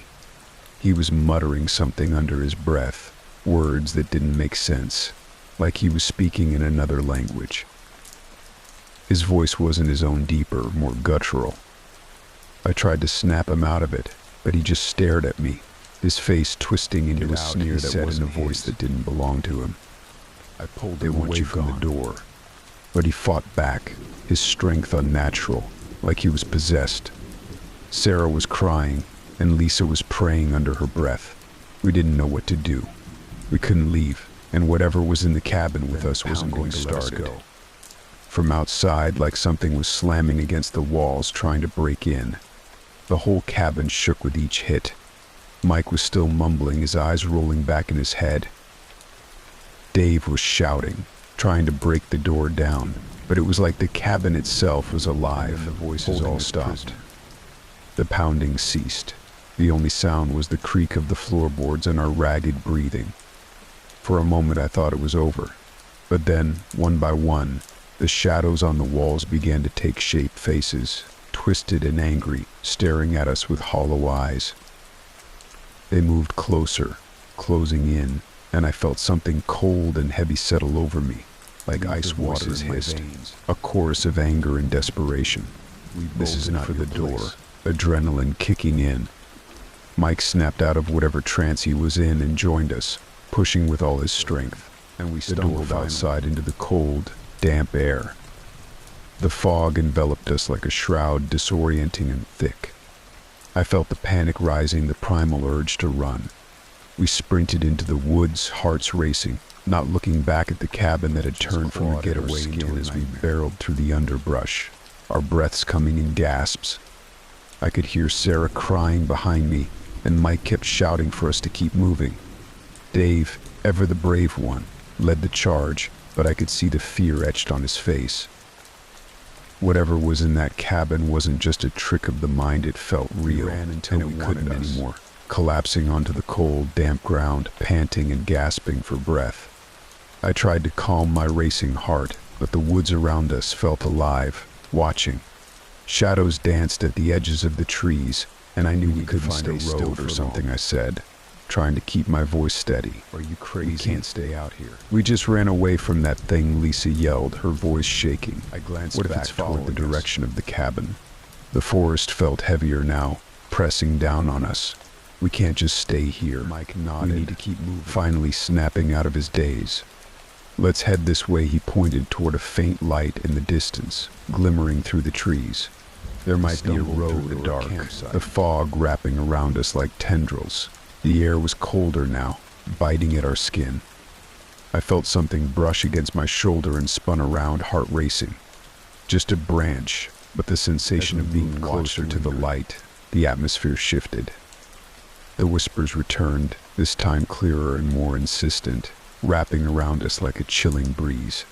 Turn back, they urged. Did you hear that? Sarah whispered, her voice trembling. I nodded, feeling a cold sweat break out on my brow, pulsing like a heartbeat.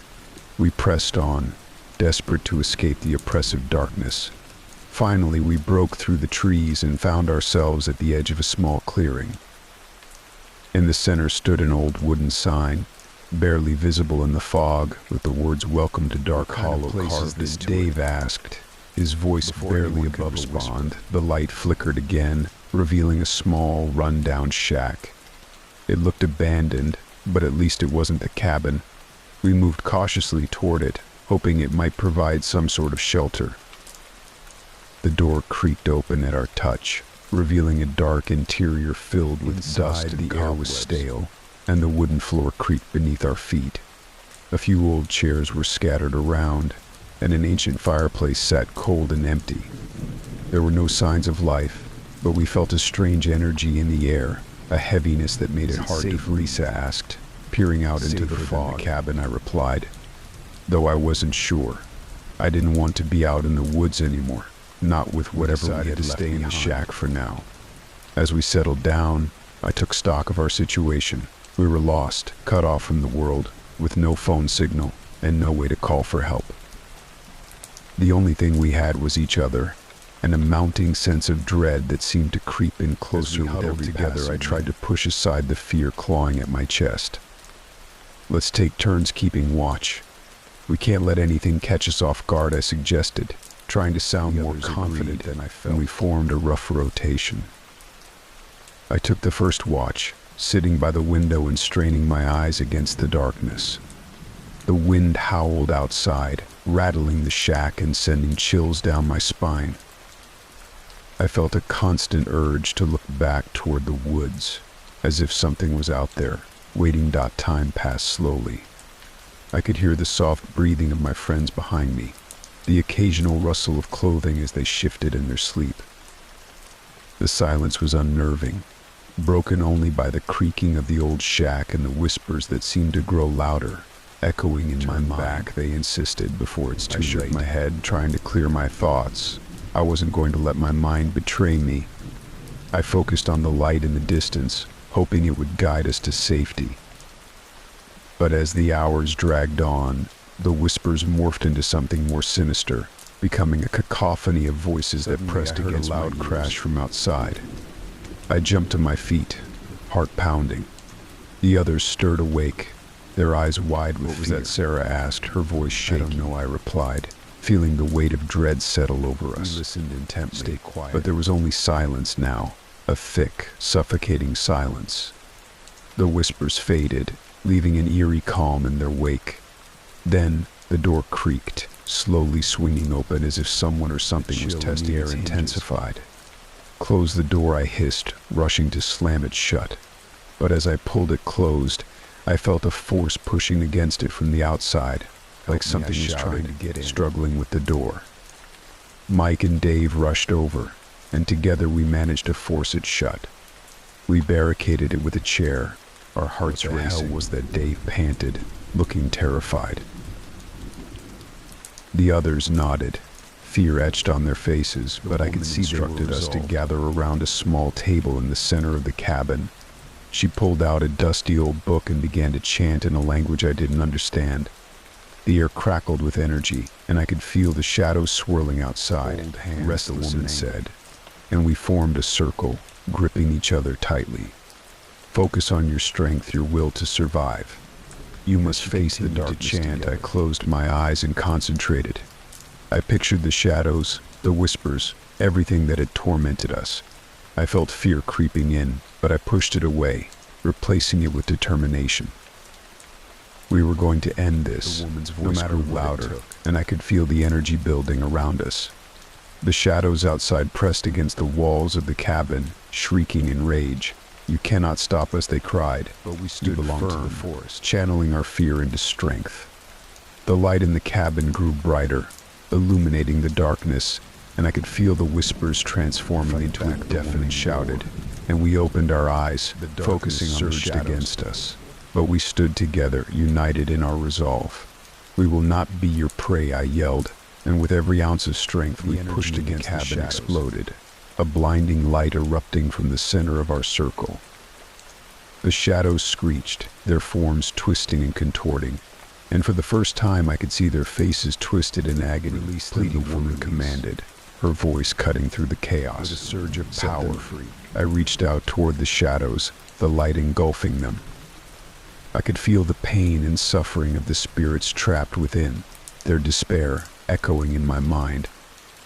I wanted to help them, to set them free, and the shadows screamed in response, their forms disintegrating into wisps of darkness as the last remnants of the shadows were pulled into the light.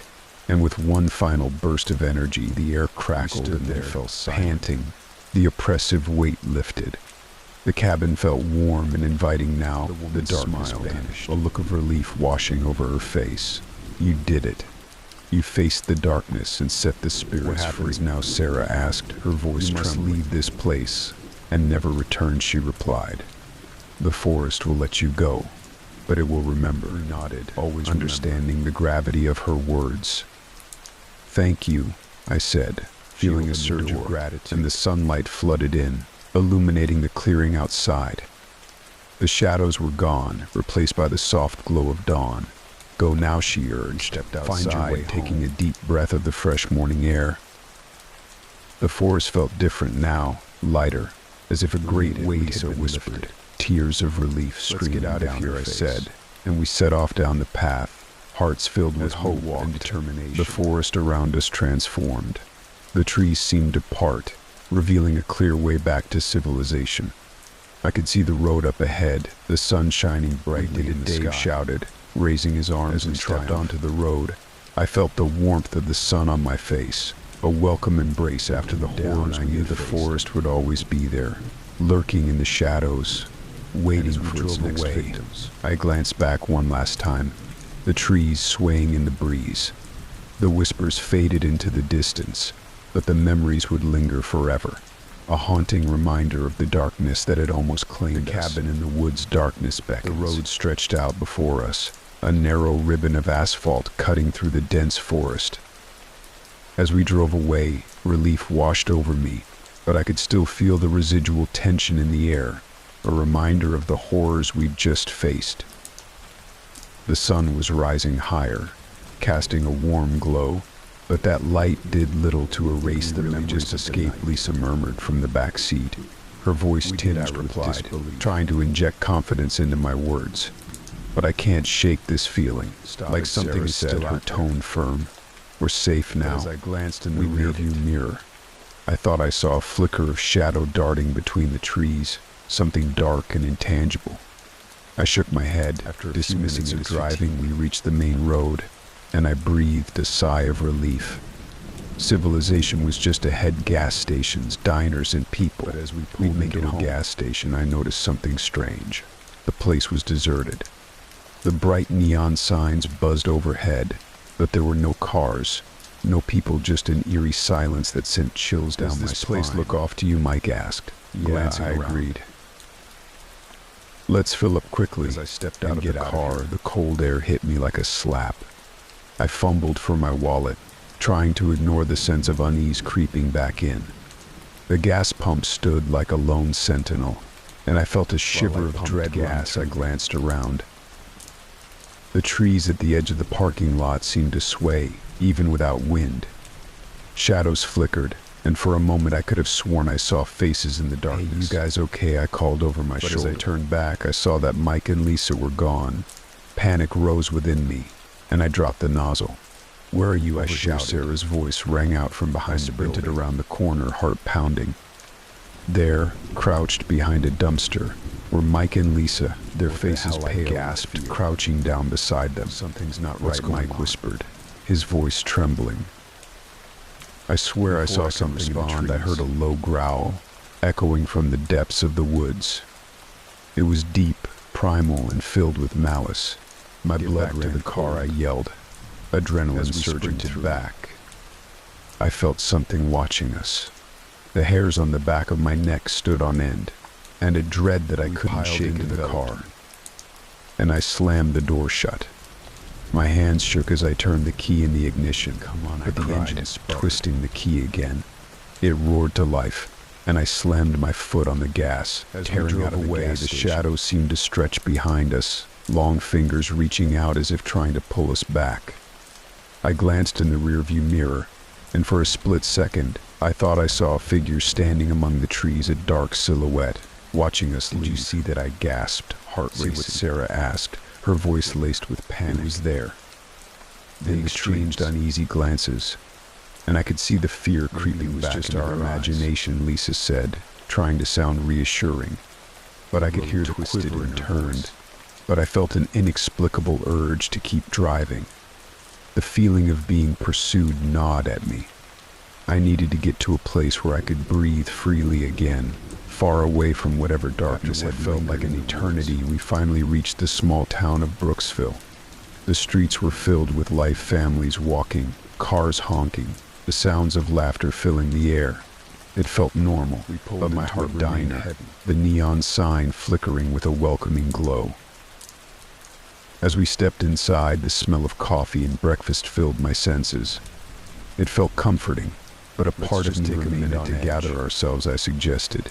Leading us to a booth in the corner. The waitress approached with a friendly smile. Just coffee for now. What can I get you? Please, I replied, my mind racing. The waitress nodded, a long night, filling our mugs. As she walked away, I leaned in closer to my friends. We need to talk about what happened. I don't think it's over, Mike asked, his brows shadows the whispers. They were trying to claim us, I said, urgency creeping into my voice.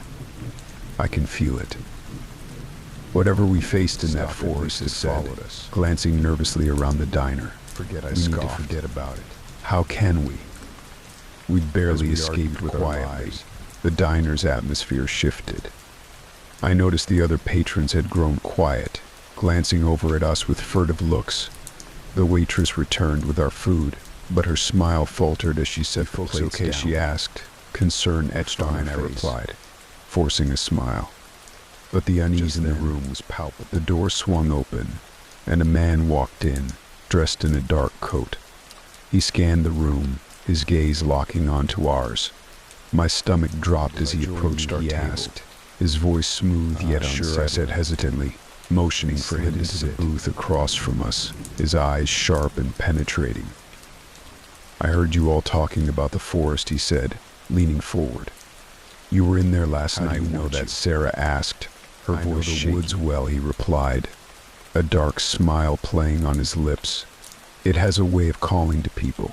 You don't just escape. I asked, feeling a knot tighten in my stomach. Around the diner, ensuring no one else was listening. There are forces at play in those woods, forces that don't let go easily. You may think you've escaped, but it's already raced as the man's words sunk in. What do you know about it? I demanded, my voice, his smile fading. The altar of the spirits. They feed off fear, and they're silent now, everyone listening intently. The waitress stood nearby, her eyes wide, as if she had heard these stories. He continued, leaning back.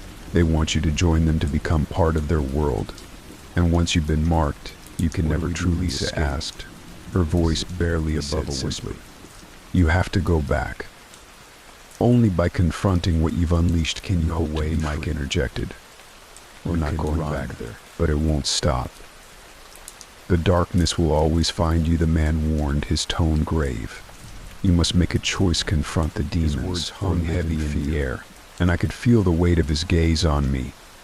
The tension in the diner was palpable, as if everyone understood the gravity of our situation sank in. I exchanged glances with my friends. I knew we could, said, my voice steady. We'll go back. What? Sarah exclaimed, eyes wide with disbelief. To face this, I insisted. The man nodded slowly, as if he expected nothing less. There's no time to waste. The longer you wait, the stronger the darkness will silence. The weight of our decision heavy on our shoulders. The man watched us closely, and as we stood to leave, he said, his voice low and urgent, you must confront the darkness within yourselves, or it will consume you. The weight of his words hanging over us. The sun had dipped lower in the sky, casting long shadows that twisted ominously. Mike asked, panic creeping back into my voice, determination settling in. We have to return to the place where it felt longer than before, the shadows in the trees thickening as night fell. Each twist in the road ignited my anxiety, and I could feel the fear creep. Arrived at the cabin, it looked unchanged, but an oppressive silence enveloped the area. The forest loomed, dark and foreboding, whispering secrets I couldn't decipher. Are we sure about this? Lisa asked, her voice trembling. Turning back, I replied, stepping forward. As we entered the cabin, the air felt thick, charged with something unnameable. We gathered in the center of the room, and I pulled out the candle we had used before. Let's recreate the circle I suggested. My heart down, hands clasped, the candle flickering weakly in the gloom. I closed my eyes, trying to center myself. We have to confront whatever is swirling around us. The whispers returned, more insistent this time. You've come back to play, they taunted. Their voice shouted, trying to drown them out. Suddenly, the candle flared bright, and I saw them, faces in the darkness, distorted and anguished. They pressed against the boundaries of our circle, their mouths opening in silence. One of them cried, its voice like I shouted, feeling the energy shift. The shadows surged forward, and I felt a pull in my mind, a desperate attempt to break through. I could see visions, our fears, our darkest moments laid bare before us. I struggled against it, fighting to hold my ground, feeling the energy of my friends focused on the light, the warmth of our connection pushing against the encroaching darkness. But the shadows clawed at us, dragging us into our worst as she was pulled back, the shadows wrapping around her. Help, she cried. Panic reached for her. But the darkness tightened its grip. Sarah shouted, reaching out. With every ounce of strength we pulled together, forming a barrier of light around her. The shadows shrieked, and for a moment I felt the weight of the souls inside them, lost, tormented, desperate. Let her go, I yelled, pouring my energy into the surge, pushing back against the darkness. The shadows recoiled and Lisa was freed, collapsing. I shouted, and we tightened our grip. As the energy intensified, the shadows began to writhe, their forms shifting in agony. The voices grew louder, a cacophony of despair echoing your praise. Sarah screamed, her eyes wild, crackled as we poured everything we had into that moment. The light blazed brighter, engulfing us as we stood together against the surge. The darkness exploded outward, a shock wave of energy that knocked us back.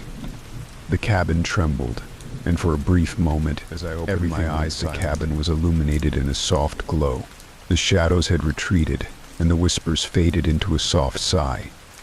We were alone, panting and exhausted, breathed, disbelief flooding. We stood there. A sudden chill ran through the air. The door creaked open, and a gust of wind swept through. A familiar voice echoed, and my heart dropped. The woman from before, the one who had guided us. But her face was different now, twisted and something you cannot control, she said, her eyes glinting with darkness. You cannot escape what you invited. A wave of panic washed over me. The spirits will always be hungry, she whispered, stepping closer. And now, I felt it then. They've marked you. A coldness creeping into my bones, a whisper of darkness snaking through my mind. The others looked at me, fear mirrored in their eyes, shaking my head. We fought and laughed. We won. A haunting sound that echoed through the cabin. You think victory is yours? You only delayed. The cabin felt smaller, the walls closing in around us. The darkness surged back, and I felt myself being pulled toward it. The weight of despair threatening to consume me. I screamed, grasping for the light to circle once more, desperation fueling our resolve. But the woman advanced, shadows swirling around her like a dark veil. You cannot hide from your fears, she taunted. Together, her voice shouted, and we reached out, hands clasped, focused against us. But we pushed back, pouring everything we had into that flash. The light exploded outward, illuminating the cabin.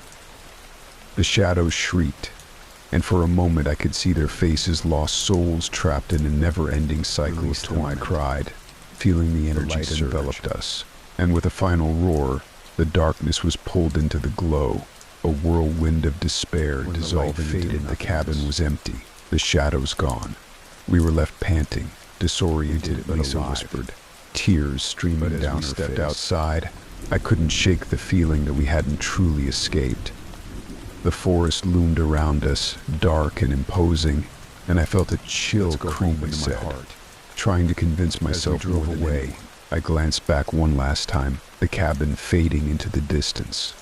The shadows might be gone, but the darkness would always be there, lurking in the corners of my mind, waiting for the moment when I would be weak enough to let it in. Cabin in the woods, echoes of darkness. As we drove away from the cabin, the relief of our escape was short-lived.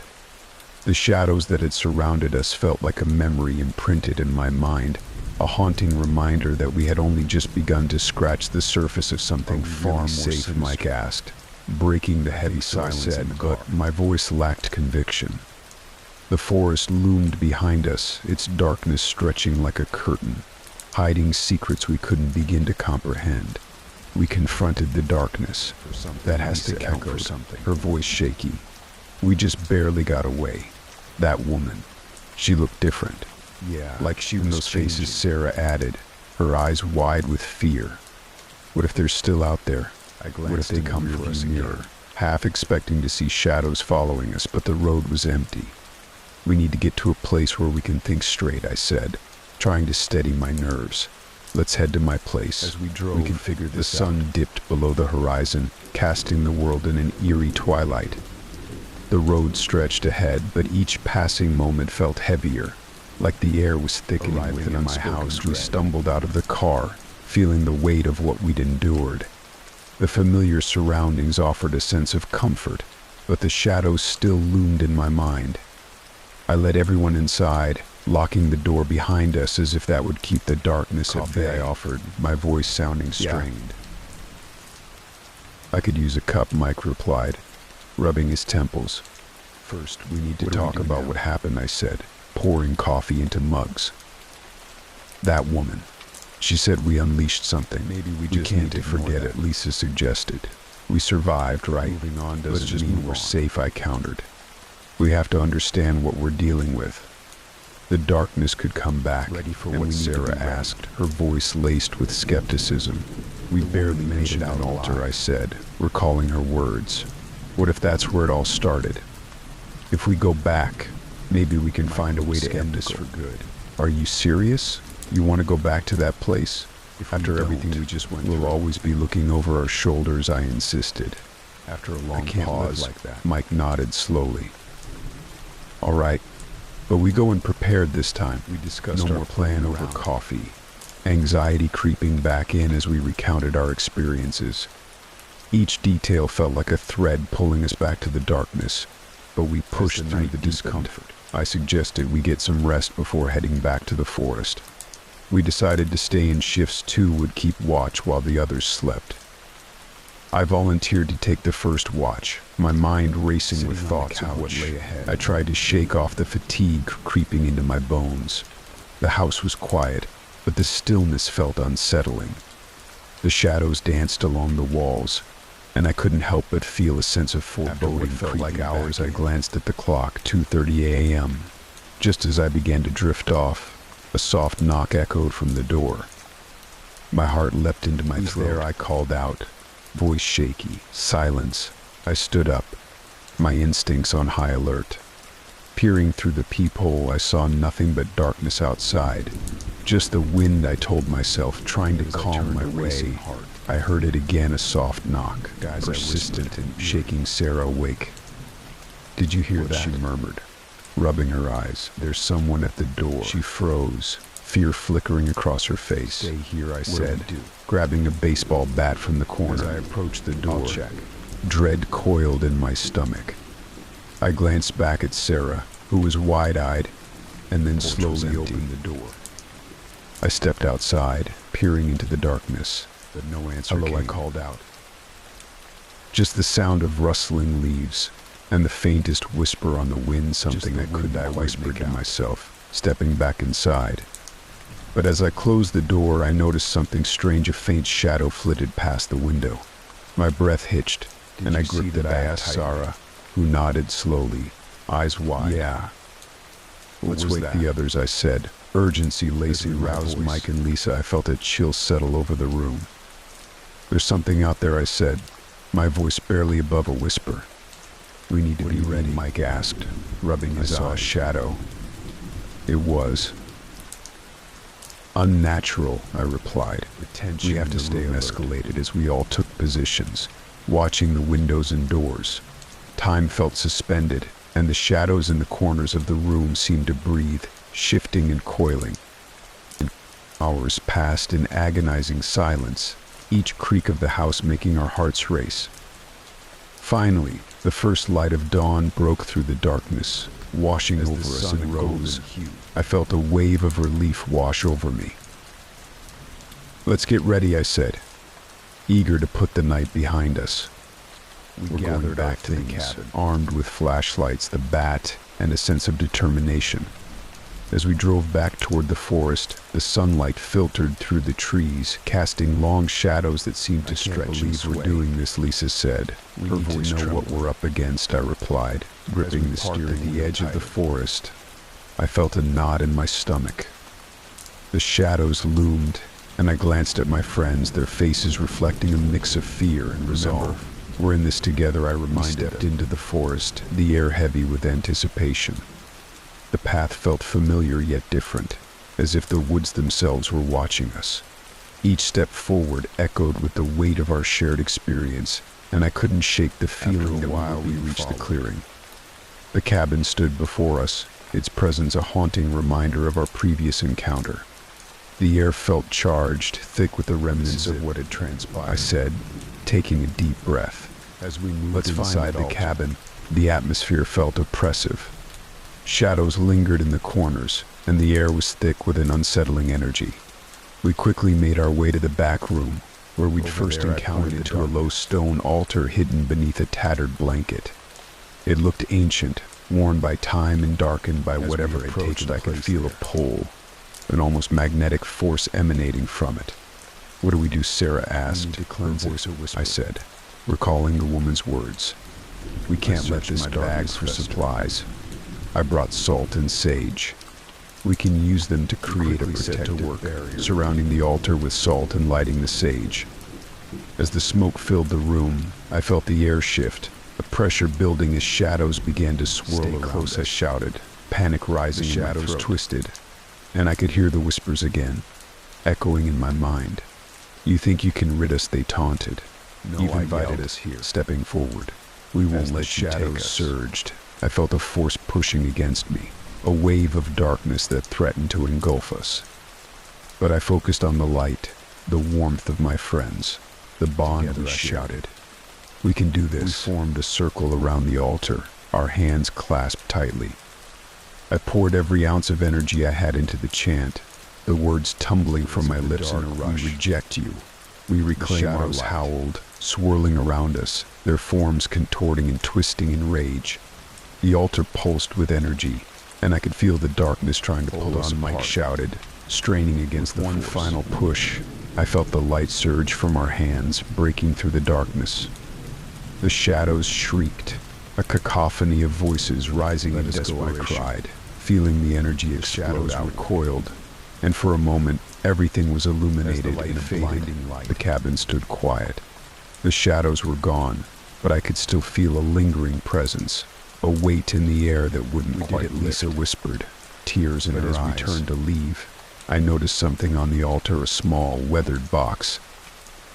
"What's this?" I asked. I lifted the lid. A chill ran down my spine. Inside lay a collection of old photographs, images of people, their faces twisted in anguish.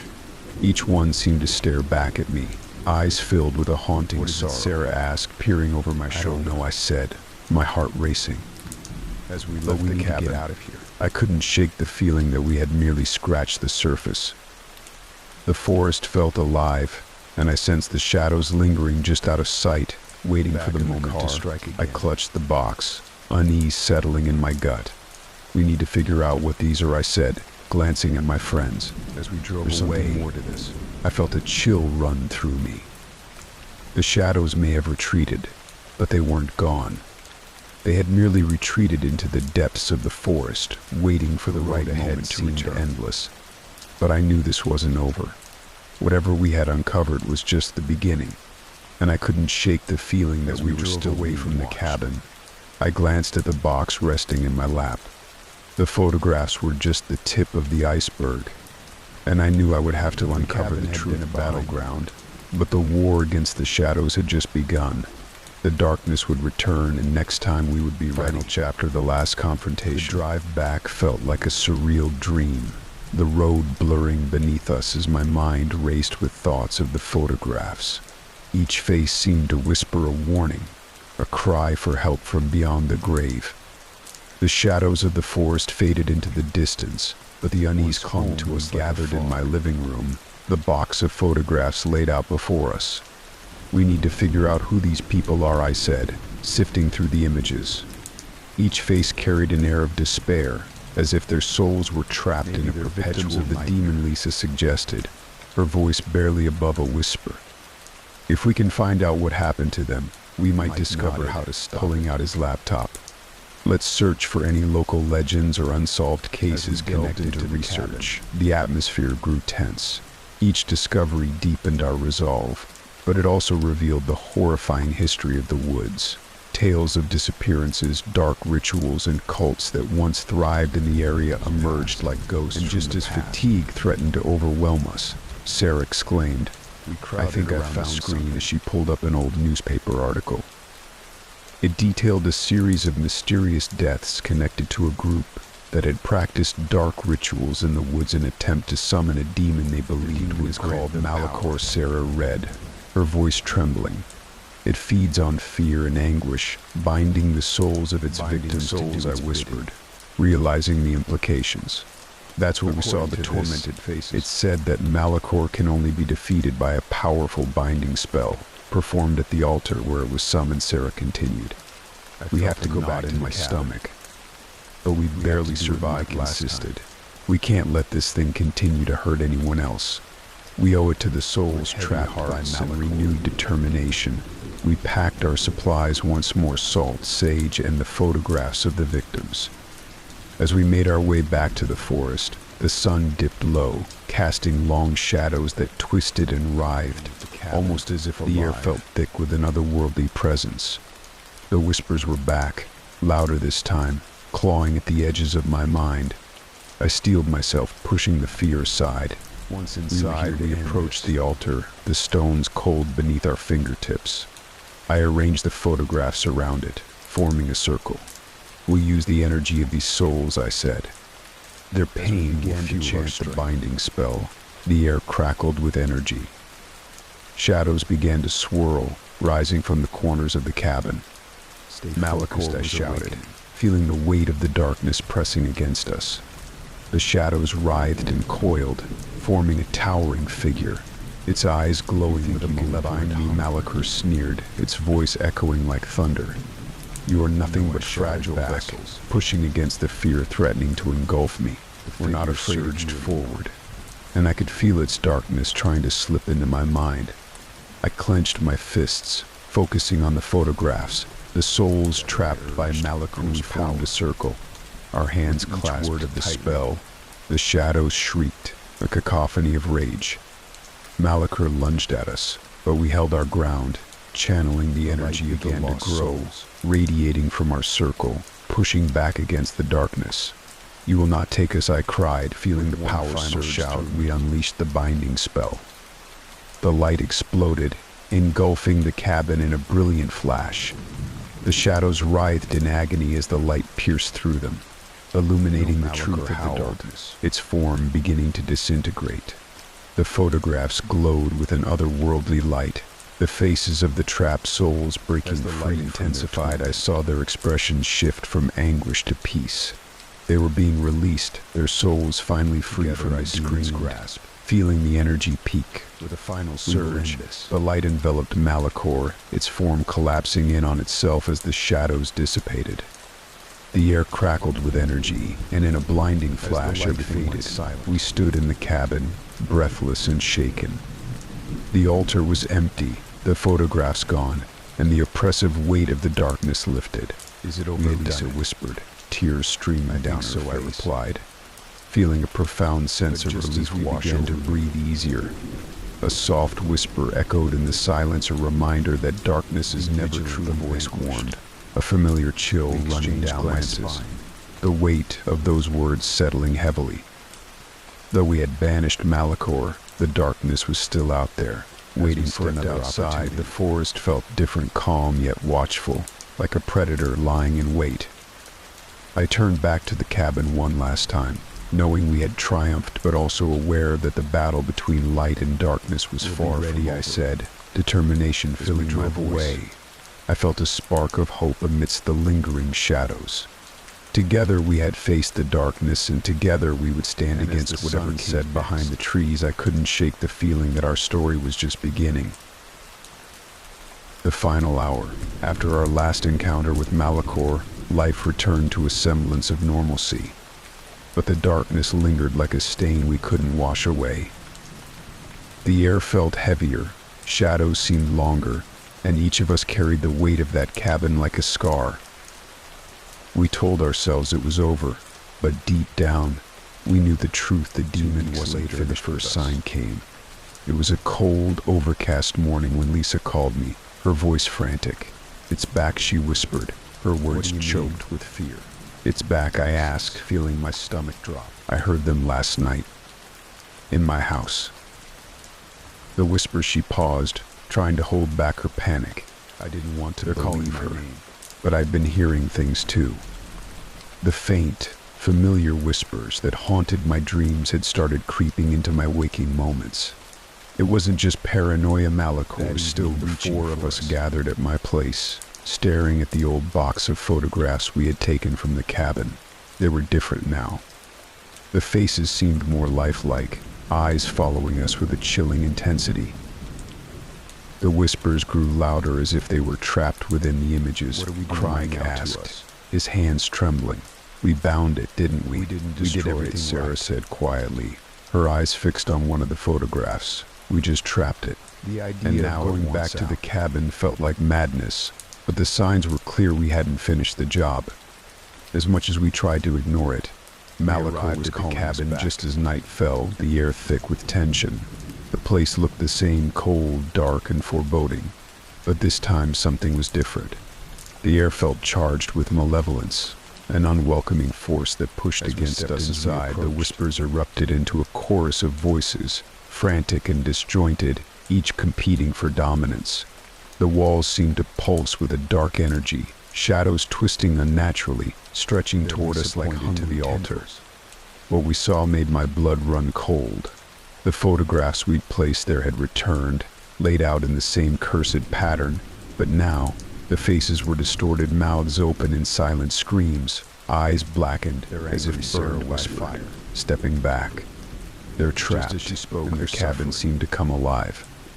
A sudden deafening bang shook the walls, and the door slammed shut behind us, locking us inside. The temperature dropped instantly, our breath visible as I shouted, fumbling with the matches. As the flames flickered to life, they cast jagged shadows that danced across the walls, twisting into ghastly shapes that writhed into guttural chants, the cabin echoing with a demonic language we couldn't understand. Malachor was here, angrier than ever, and it was coming for us. Mike yelled, trying to keep his voice steady. We started chanting, repeating the words that had bound Malachor before, but this time the shadows fought back. The light from the candles flickered violently, the flames sputtering as if crash came from the altar, and we watched in horror as the shadowy form of Malachor emerged.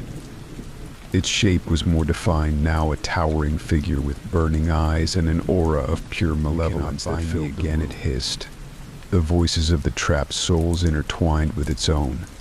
"You brought me back, and now you will pay the price." Its dark tendrils snaking toward us. I felt a sharp pain in my chest, as if icy fingers were wrapping around my heart, squeezing the life from me.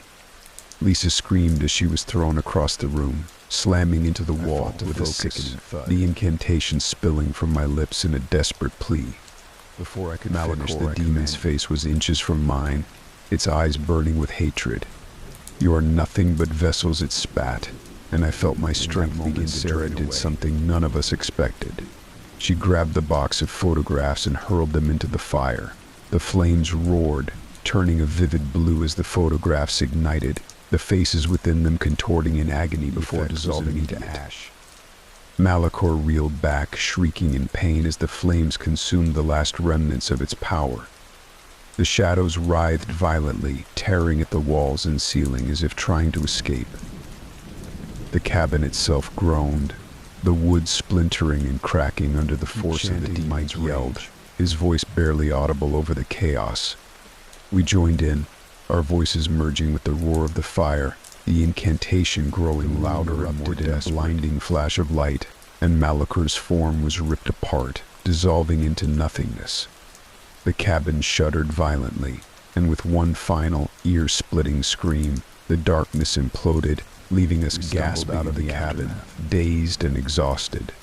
The night was quiet.